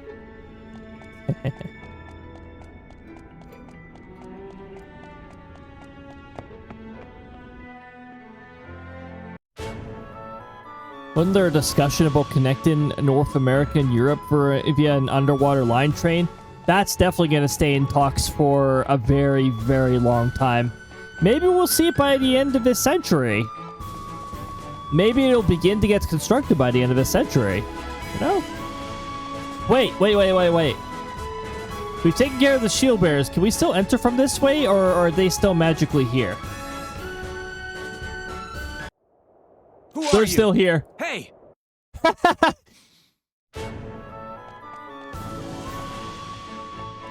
What if we get to the point where the war is totally over? What if I still enter from there? Are they still going to magically be there?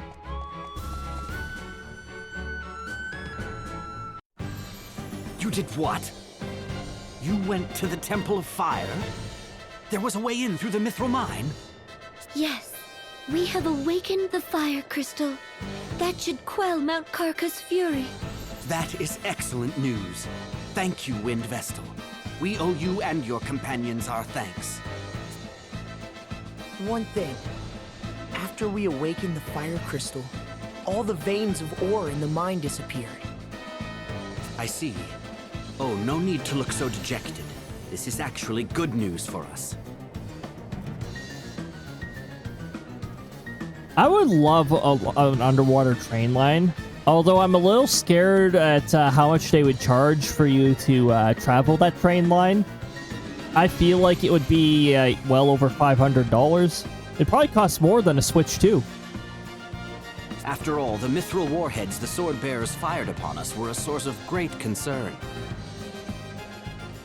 This should change the course of the war.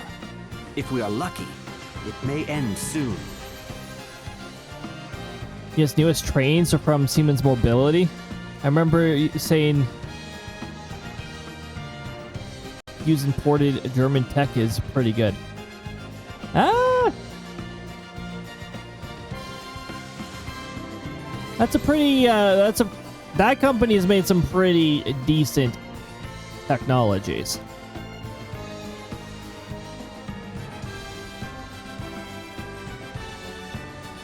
Once the eruption of Mount Karka subsides, we will also work to restore the Temple of Fire as quickly as we can. I would appreciate that. The fire vestal should be given a proper funeral without delay. After all, we were only able to awaken the fire crystal through the help of Egil here and the fire vestal. Is that so? Fine work, Egil.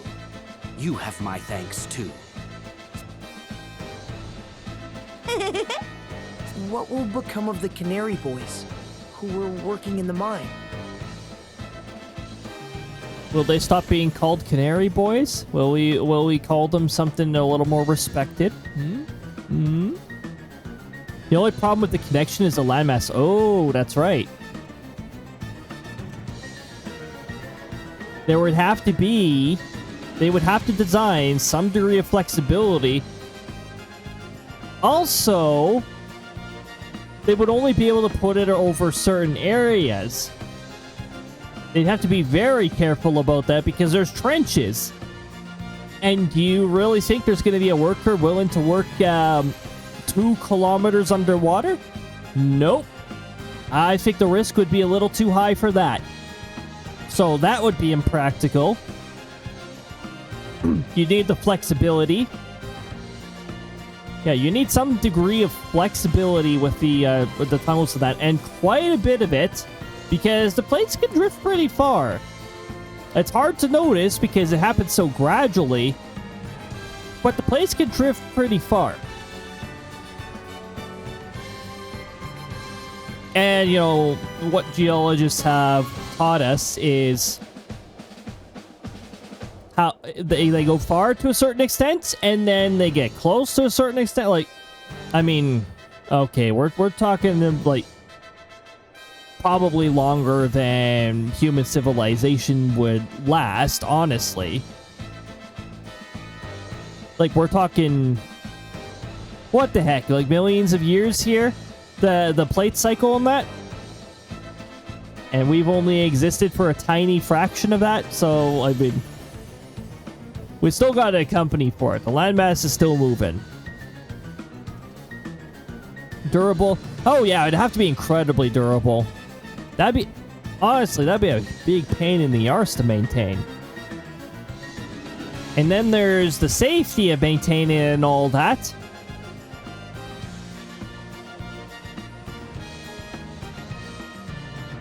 Oh, a tunnel of that length? Yeah, this would definitely be something they'd probably have to discuss for... They'd probably discuss it for hundreds of years, quite honestly, before they could finally do something. Well, by then, somebody might invent teleporters.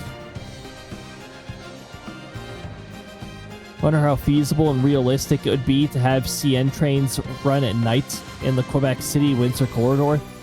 The busiest...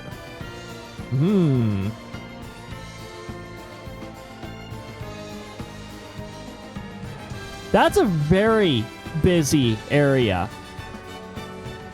Like, to the point where they'd probably have to keep passenger and cargo separate. It'd probably just be a better practice to keep them separate instead of having them share tracks. We got ads coming up. They were all without homes to go back to, so we will harbor them here in Heartschild. The townspeople will see that they are cared for. A lot of tech would need to exist before then. It really would. You'll be seeing your friends again soon, Egil. Like one of my big concerns with the tunnel that long, you would also need to inject air into it and all that stuff. Because how are you supposed to maintain a tunnel if it's inaccessible due to a lack of air? That is a super long tunnel right there. There would also have to be fail-safes. There'd have to be fail-safes because what if part of the tunnel fails? You'd have to have those installed along that entire length of line. And that is a huge length of line going between two continents. Somebody would probably sooner build a bridge over the water than build an underwater tunnel around the entire thing. And my goodness, that would be one heck of a maintenance bill right there.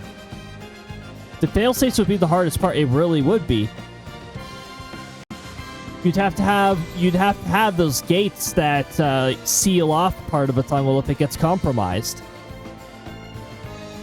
In addition to that, the train would be sent into an emergency stop if any part of the tunnel failed. Yeah, there are so many things you'd have to consider. Like, that's something that, like, engineers, if they were assigned to that project, they would be doing that project for their lifetime. And probably not able to finish it past the planning phase. They'd have to pass it on to somebody else. We've got a weather update.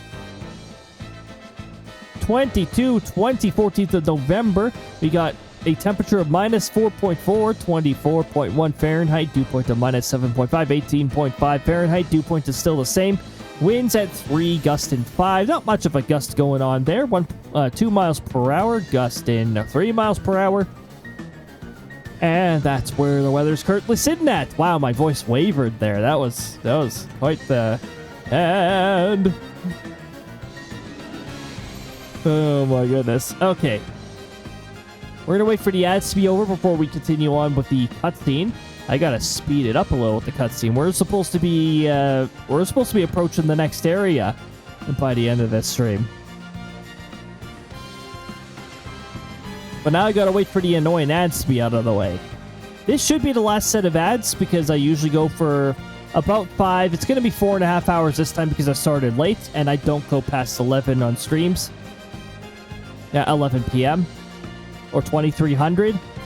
My clock is actually in the 24-hour clock because that's my preference. I don't need an AM or a PM. I want to know what hour of the day it is. So I just keep it 24 hours to avoid any confusion.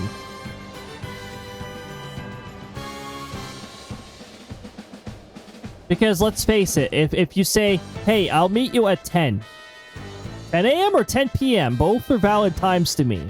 Both are times I'm usually awake at. time is it for you?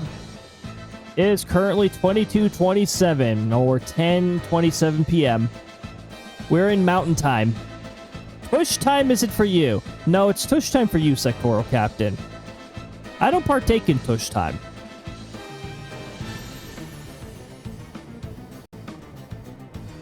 Now, if you call ad time tush time, I mean, yeah, probably.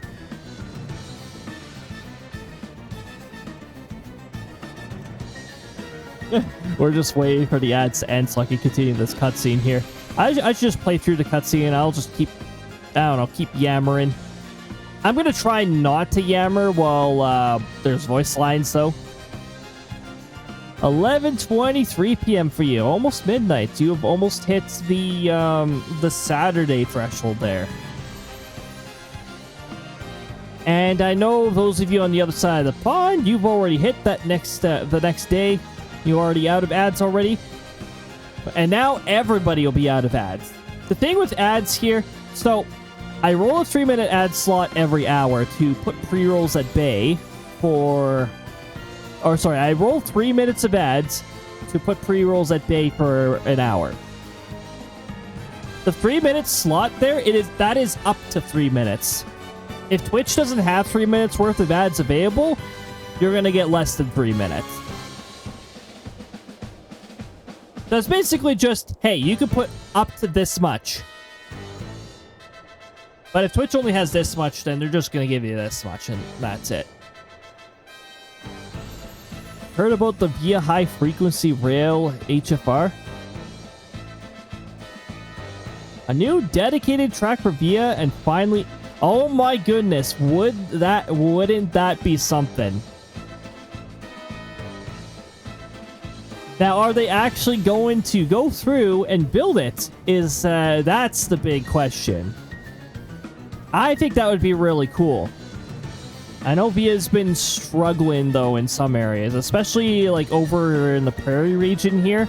Via's been struggling, except for the Rocky Mountains, obviously, because they make a lot off of the sightseeing tours over there. But, like, going across the prairies and that, Via has it a little rough. They don't get very much... I mean... Look. Via's expensive. I would travel on Via Rail more often if it wasn't so expensive. And then it evolved into the Alto High-Speed Rail Network. I would love it if they had their own track. And honestly, they would love it too, I'm sure. Because then they don't constantly have to lease a line from CN. Because that's how it works right now. They have to, like, lease the line from CN because they're crossing on CN tracks.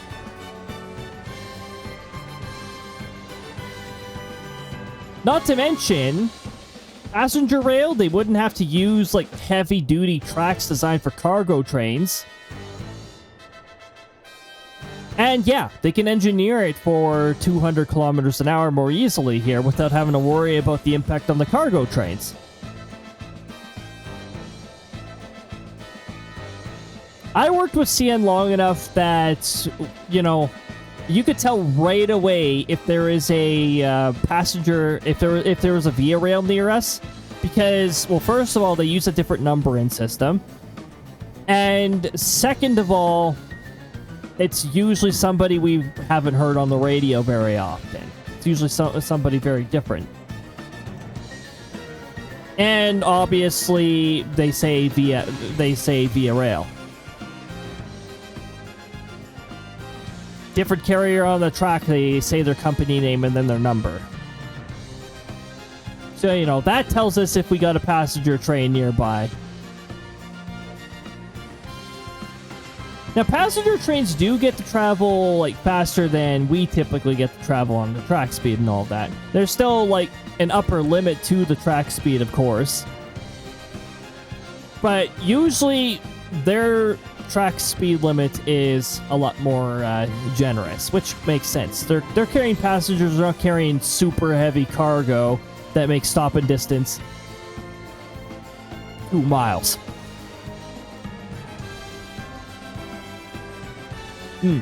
Alright, we're back from ads. I'm going to continue with this too. Yeah, Well, you are all tired, I dare say.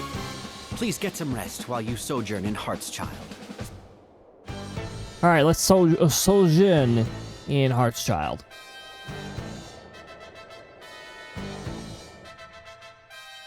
Now, I think there's another side quest that's going to be available very soon here. We're going to ignore that one for now. Train versus tank, who would win on a head-on collision? How many cars is on the train? If it was just the engine, I think the tank might actually do well, but if there's additional cars on that train, the train's winning. What's the matter, Egil? I mean, you know what? Even the engine itself. Oh my goodness. If it was just the engine, that might actually be a difficult one. Because a locomotive's engine in that alone has a crap load of weight on it.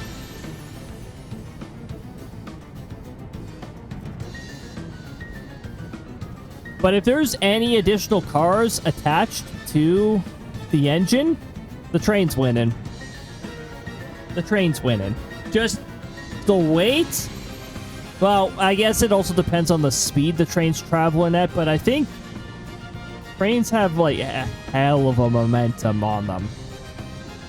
Only when I was watching a documentary from the 1986 Hinton train collision did I find out once upon a time CN trains actually pulled into the Sidon to let a Via train pass.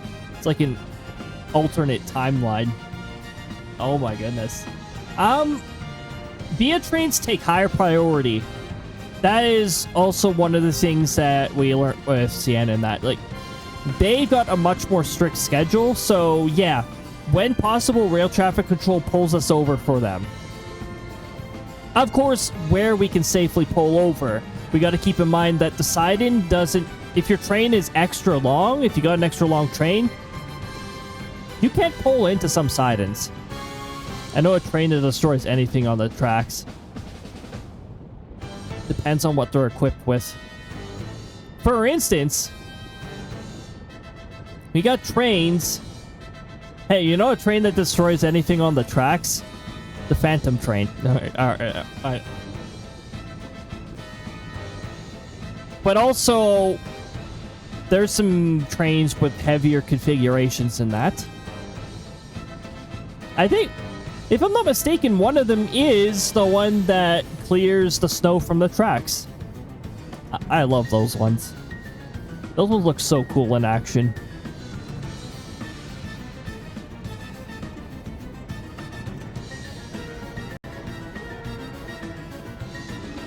But yeah, we're taking side in if there's a Via train. Even if it's going in the same direction, where we usually like pull over a track where available, and they speed on up. Heated tracks win. Actually, the switches, a lot of the switches on, well, all the switches on mainline, as far as I'm aware, are all heated, as long as they're functioning correctly. So, heated tracks is sort of a thing, but it's actually the plates around the switches, and this is to prevent the switches from freezing, because it's very important that they remain operational during the winter. Now, as soon as you're off of the main line, we actually have to clear the switches as we use them, like clear all the packed snow and that. Every switch has, like, a broom and handle. We have the tool by a lot of the switches here, and we use that to clear the snow out from a lot of the switches we use. So a lot of the times we do it ourselves. Well, yeah, heated tracks may not be a thing yet, but there are heated switches.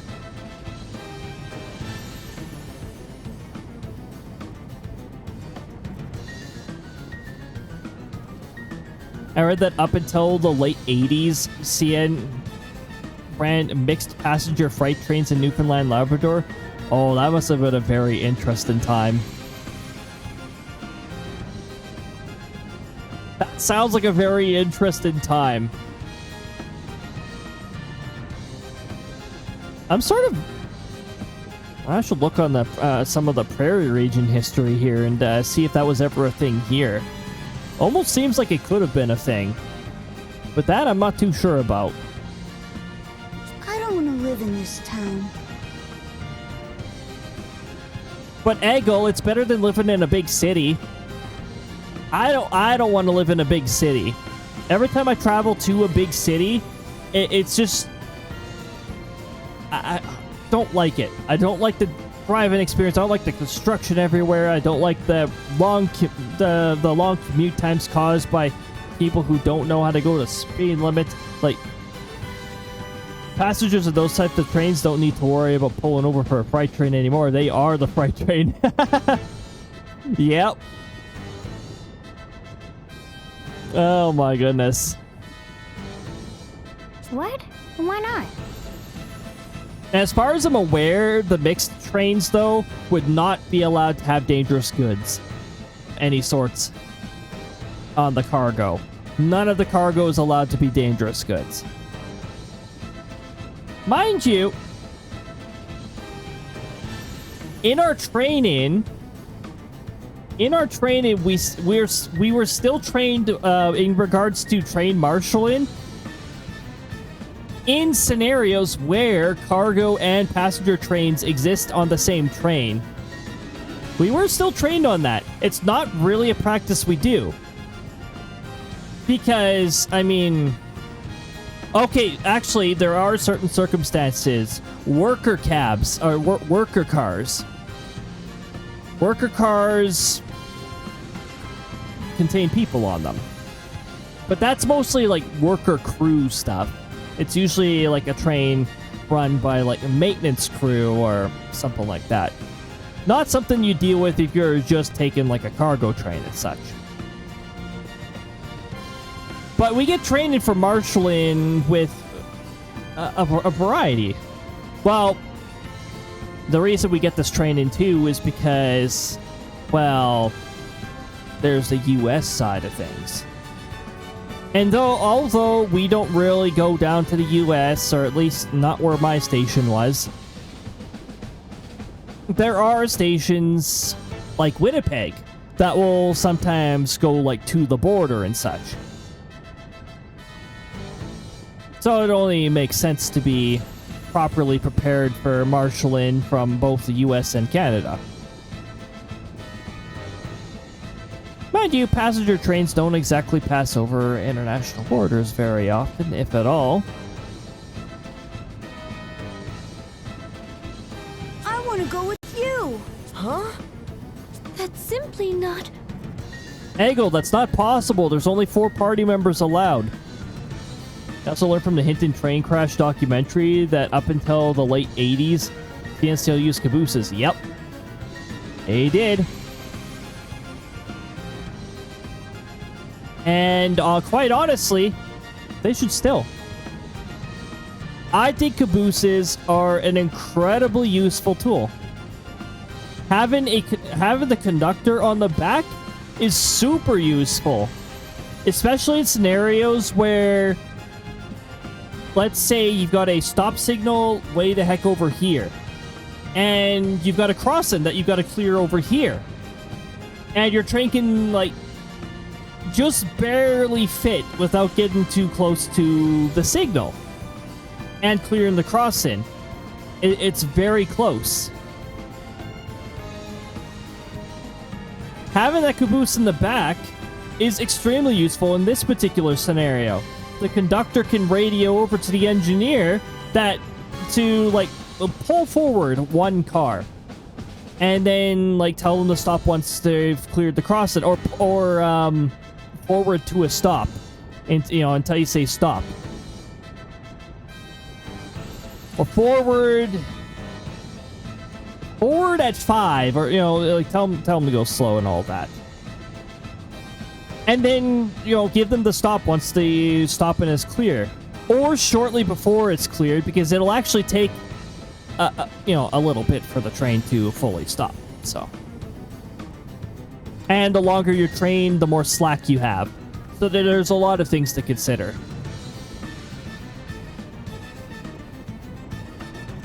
Because, yeah, there's one particular stop where we do a crew change, where we actually have to pull forward, like, to, like, right about a certain point, and honestly,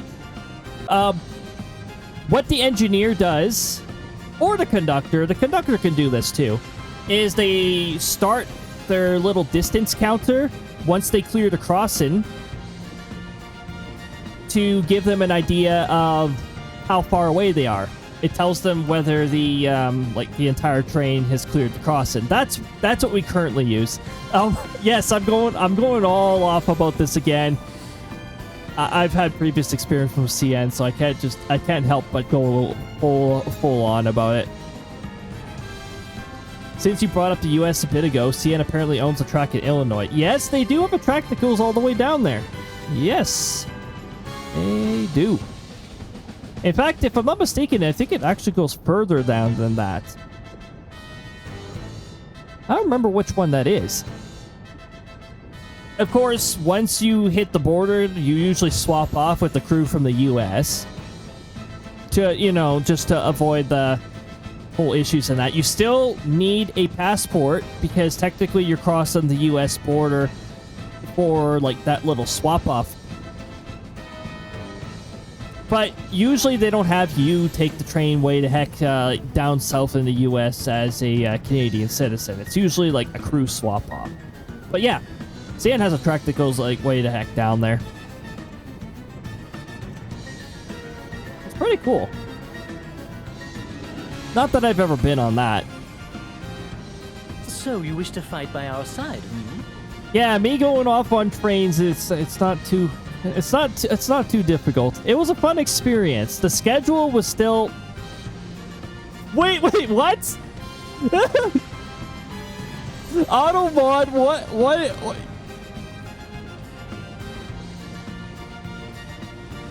Automod, what are you on? Canadian Pacific owning tracks in Mexico. Hold my beaver. Okay, so Automod's thought Hold My Beaver was sexual, apparently. Not in that context is it ever even remotely. But, like, thanks, Automod. I won't add it to my allow terms because, yes, if you put the right words around it, yeah, sure. But in that context, absolutely not remotely what Automod thought it was. Enjoying this, learn more about you. Well, I do have a bit of a, like I said, I have a background as a train conductor, and there's a lot of rules that are still jammed in my head, even though it's been a little while since I've been one. Wish to fight by our side, Eggle? Nah, that just happened. Yeah, apparently that push happened. Yeah. Well, according to Automod, yeah. Oh my goodness. Well, I live in an igloo, but we don't got what we want, Eggle. Oh, I can't do that. I don't know how to fight. But I still want to go with you. It's not very practical, Eggle. I'll do anything you ask. That just won't work. Even if you say no, I'm still going. Then we have a problem. Let's go to Commander Goodman's residence. Eggle, no. Eggle, no! Sorry. Again, every time I hear the name Eggle, I can't help but like think of Eggle from Xenoblade Chronicles every time. We've decided to take Eggle in. My husband has agreed that it would be best. You hear that, Eggle? That's great news. You couldn't wish for a better family than the Goodmans. I hope that when you grow up, we'll see an age free from the ravages of war. I would hate to see you end up a soldier. I believe your husband has what it takes to make that happen. That's gonna be a bit of a conflict for Eggle, though. Doesn't Eggle aspire to become, like, a shield bearer? And, like, a defender of sorts? Apparently, Eggle wants to become a tank. Gonna lurk soon. The other 7 viewers be checking their watch, waiting for you to resume the game. Oh my goodness. Now, usually I don't really... I don't have any rules about viewer number counts and all that stuff. I actually had the viewer count off. I don't worry too much about it. That and the viewer count is actually super buggy. And it's been even more buggy since Twitch has been screwing around with how it's calculated. So I don't really worry much about it. Honestly, there's a very high chance there's actually a lot more than 7. But Twitch has been treating lurkers poorly lately. I do appreciate the lurks, everybody. Even if Twitch keeps messing around with the lurks and all that, I definitely appreciate that. Probably checking though. Hopefully not. Yeah. Hopefully not. Hopefully Twitch will actually count all that stuff. But yeah, I appreciate you. I appreciate you swinging on by, Sponge Violet. I always like hearing about the trains from time to time. Maybe one day, CN will make their schedule a little more appealing. If they ever make a schedule that actually exists, I'd love to be back with them. But until they do that, until a spare board becomes something tolerable, it's difficult for me. I'm a very schedule-oriented individual, and spare board is the opposite of that. There's like no schedule. You get called in, you're expected to show up in 2 hours. Thank you for your kind words. Well then, Eggle, you take care of yourself. We'll be back to check on you, so be on your best behavior. I will. Goodbye, everyone.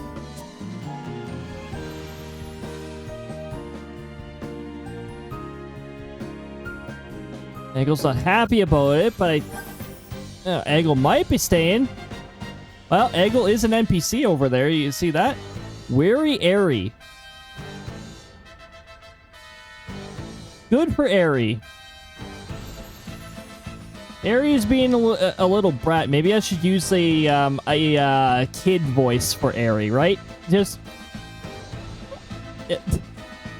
use a tiny voice and then try to do a childish voice. Because honestly, Airy's acting more like a child than Eggle. Wow. Searching for name. Searching for name. Searching for name. Loading. Loading.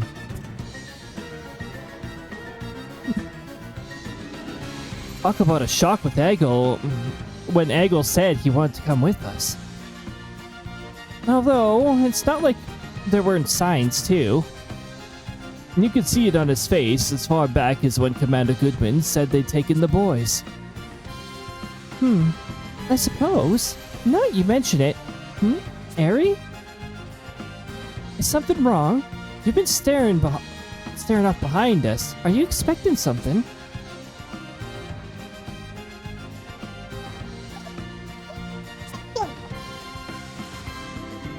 Eggle, what of him? Way you big put. I won't believe it. I won't be tricked.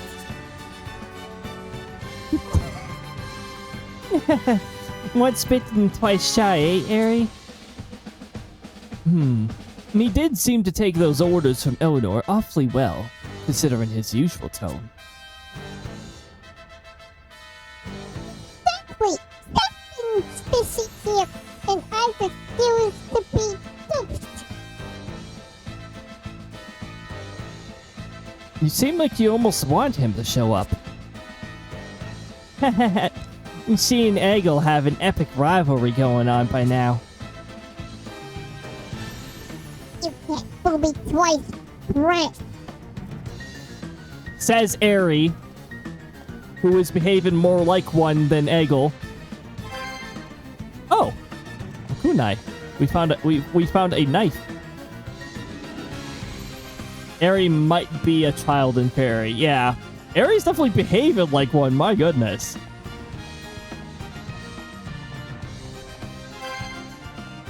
Ah, we didn't search for hidden items here.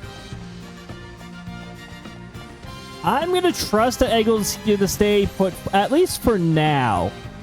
Oh my goodness, hello Pay, good to see you. Hope you're having a lovely time zone so far. Okay, so Eggle's here as an NPC. So, maybe Eggle will actually stay this time. Maybe.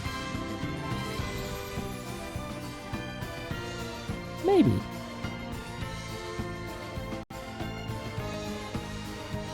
Oh! That's for my microphone. I was like, ominous red light. Boom cannon. Oh, was that my drift? Hold on. There. Should be good now. I shouldn't be mysteriously going a direction. I'm not sure how long that's going to last. I hope you're having a lovely time zone so far. We're just starting up a fire. Oh my goodness, that sounds awesome. Nothing more relaxing than a nice fire.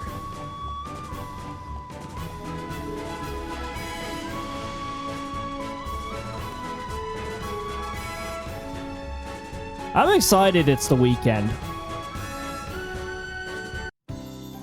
It's getting cold over... well, it's not cold in my room right now. My vehicle is, yeah. Will says, hi, I'm dealing with a difficult fire right now, but hi. Hi, fool. Hopefully, the fire will obey soon enough. According to our objectives, we are to head to... Where are we heading? The Grand Ship? Did the story even tell us to go to Grand Ship? Oh, I guess we're just going there because it's a checkpoint. Must obey, yes. It must obey push. I mean, I'm not sure if that's how you convince a fire, but I've never tried that.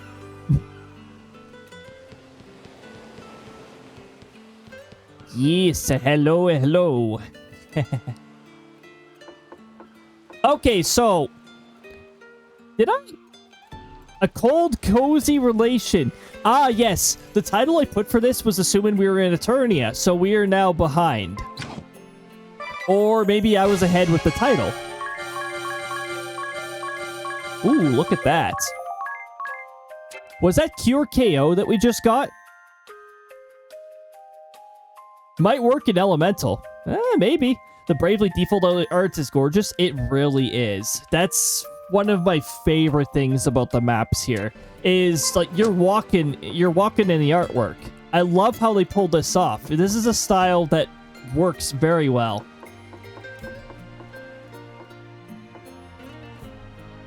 Do we have all the special moves? I think we do.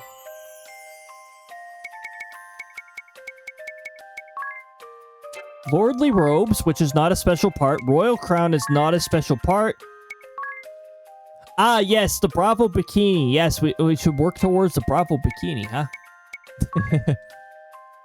Onion Knight Garb. These are appearance outfits. That is a Falcon Knife.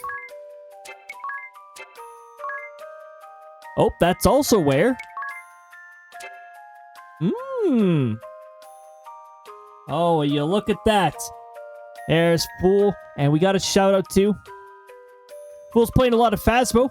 By the way, Phasmo has a brand new map that came out this past Tuesday, and that is Nell's Diner, which looks really, really cool and really unique. My goodness,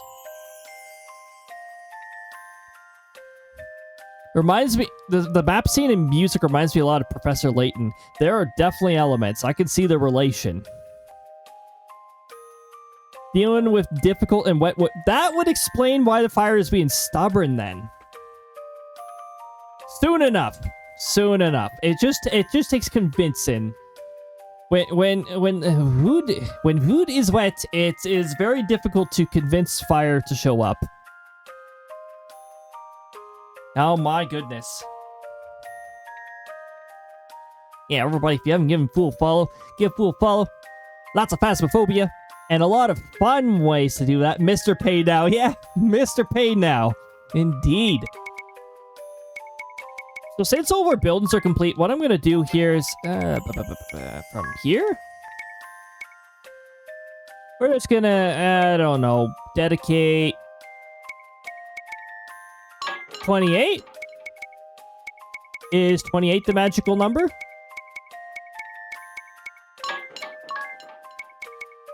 If I do 28 each, is that enough for every building? I'm just guesstimating here.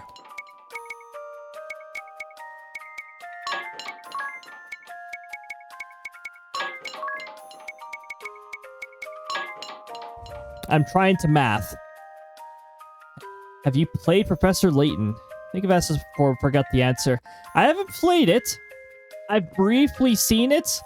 Honestly, I'd like to see more. I wouldn't mind seeing more of that. I haven't had enough time to get into any new series lately. And I'm already... I mean, I can't even afford to get into a new series anyways. I wish I could afford to get into a new series, but... not happening yet. I keep hitting microphone with microphone. We're having microphone versus microphone violence right now, and that's not acceptable. There we go. When's the next Air Riders demo? I wish I could do it tomorrow, but tomorrow I already said I was going to do Outbreak tomorrow. However, Air Riders demo is available starting tomorrow again. They're doing more of that stuff. I had so much fun doing that. I wish I could do... I'm sort of tempted. You know what? I guess we'll see how Outbreak goes. Let's see how Outbreak goes. Then maybe I'll sneak in some... Air Riders demo. After all, it will be my only opportunity, unless I somehow get Kirby Air Riders. But Kirby Air Riders is $100. And also, it's not out yet. It's also not out yet. There's also that, too. Okay, I think this will be the way we want to get everything set up. We only got one more level to go, so when I stream Bravely Default next week, this is all going to be maxed out to 11. Outbreak is a lot of fun. Tush Outbreak is tush, much tush. I mean, never underestimate those tornadoes. They could have quite the tush. What is this person? Not sure if I told you this before, but you have an amazing mustache. Thanks. I do. That is... I've accepted my mustache since 25. I became acceptant of it. I think that was when I was in Australia. I was like, you know what? I'm at a quarter of my... my goal is to live to 100, so... We'll see. We'll see if I can hit that. I mean, obviously, I can't control that. If my body doesn't want to, my body doesn't want to. But I'd like to aim for 100. I think that'd be pretty cool.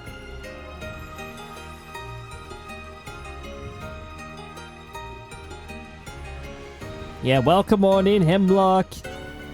Welcome back, Hemlock. Absolutely can. It would be cool. When I hit, I think when I hit 50, the halfway mark, that'll be when I accept the beard and I just let a beard grow. We'll just develop the beard and that'll be like, well, you know what? I hit that 5-0 and I'll officially consider myself old and I'll just be like, ah yes, the wise beard. There we go. I like how my mustache is growing out. At first, it was starting to do this. I'm trying to encourage it to just go either straight out or up, because the mustaches look really cool like that. I think I have the fire started. Amazing how much of a difference dry would make.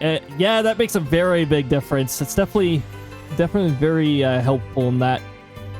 I'm okay with not getting old. I've spent way too much time in nursing homes. Want that to be my future. Oh, I don't want to spend my old age in nursing homes. I would still very much like to be independent for as long as I can. Also, dead leaves and twigs. That definitely helps a lot, too.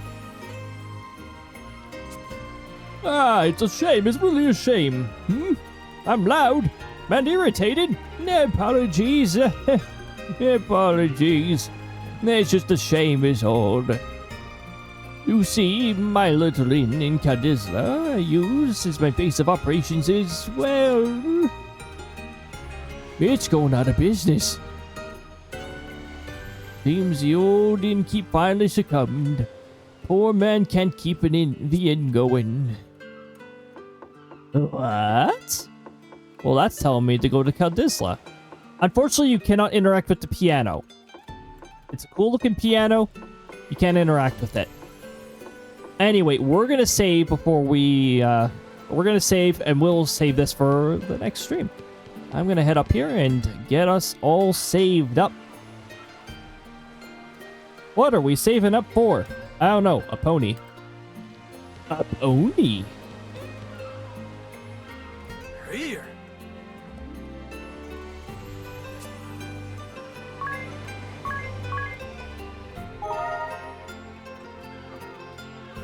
Once most hit 80, they need an in-home caretaker or go to a nursing home. I would sooner take the in-home caretaker than nursing home.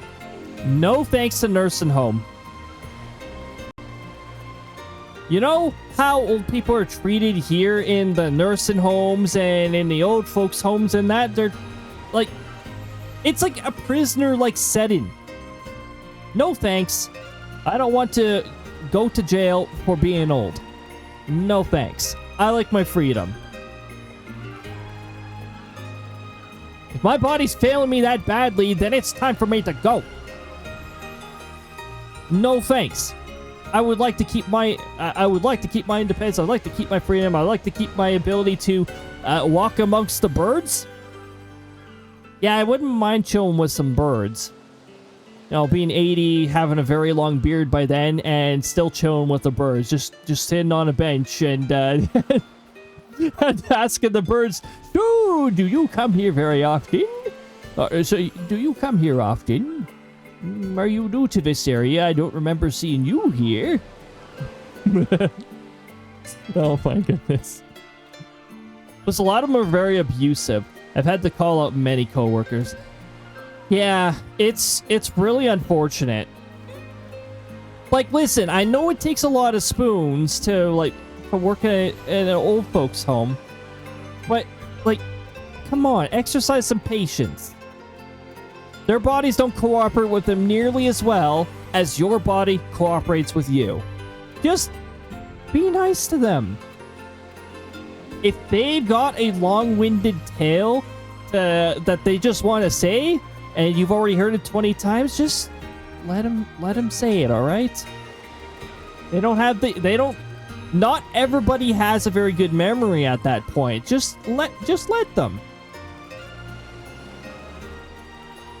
I want to be one of those crazy old people who dresses in fun colors and has fun colorful hair. Oh my goodness, that would be wonderful.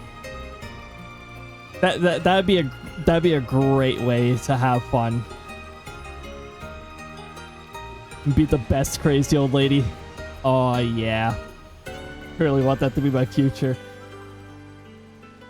Now I'll be the one who's still going on like really long nature walks. Walks that most older people is like, you shouldn't be walking that much. You're gonna wear out the last of your bones. It's like, no, I'm gonna keep walking. You also have to make your hair like a tall rat's nest. Oh my goodness. I want to be the crazy old wizard of the woods. Oh heck yes, Udon. That would be fantastic. Absolutely. Very at 100. Yeah. That would be great. A very spry at 100. You already are.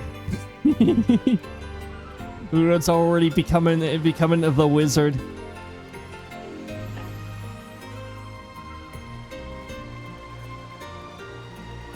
Yeah, Udon is here. Udon is definitely here. Big deal part. Oh my goodness.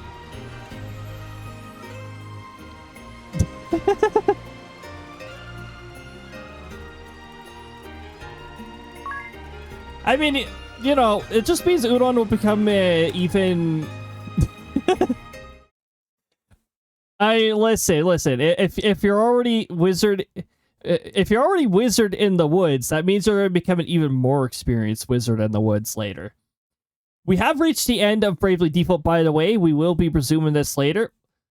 Also, you know what's happening? My computer changed to nightlight. That's why the lighting on my face looks so weird right now. It's probably coming off the screen. It happens at around 11. It encourages me to move away from the computer and get some rest. Sort of a way of doing that. So let me just do this. I'm going to take a look at who I could send you off to. I have to press the see more button.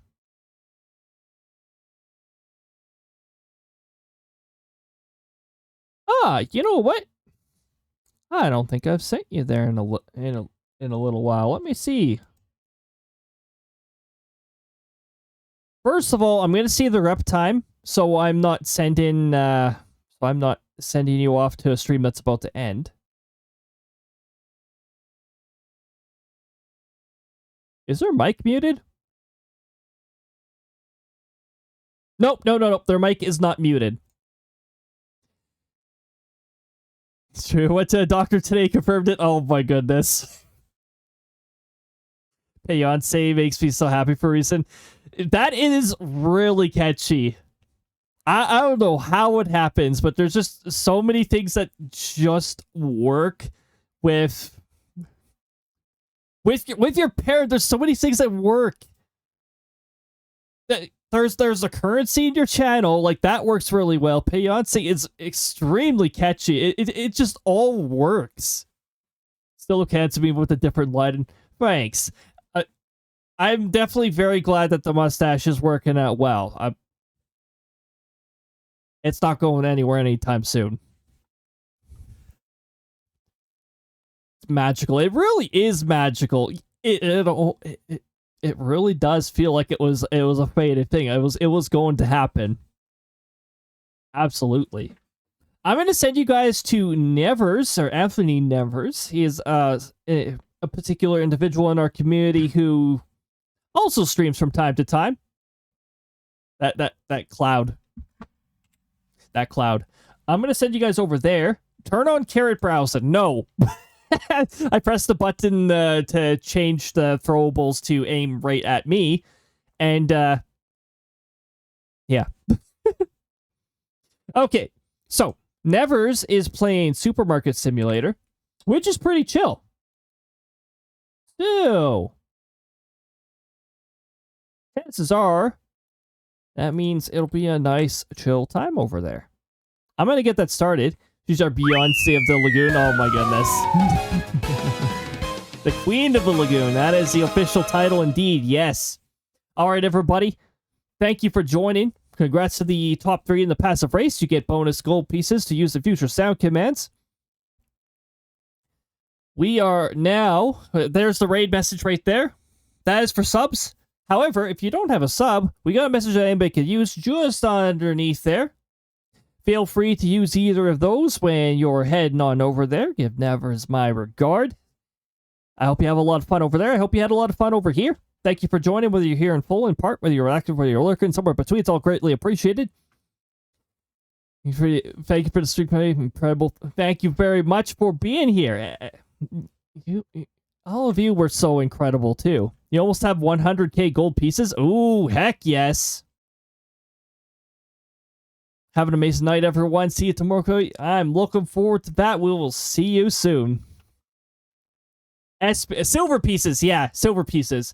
Gold pieces is the currency Firebot uses. All right, everybody. Thank you for joining. I will be preparing the schedule, and I hope to have it deployed by the end of Saturday. Next stream, tomorrow, Saturday. We're going to be doing Outbreak, 6 p.m. Mountain Time. Look forward to that. And I might sneak in some Kirby Air Riders global test ride because it doesn't cost anything to do that. So, look forward to that. Next week, a whole bunch of streams at 6 from Wednesday till Saturday, 6 p.m. Mountain Time. Look forward to all that. All right, everybody, take good care of yourselves. Yeah, we'll see you tomorrow. Thanks for the Thunder Pay. We'll see you later, everybody. Bye-bye.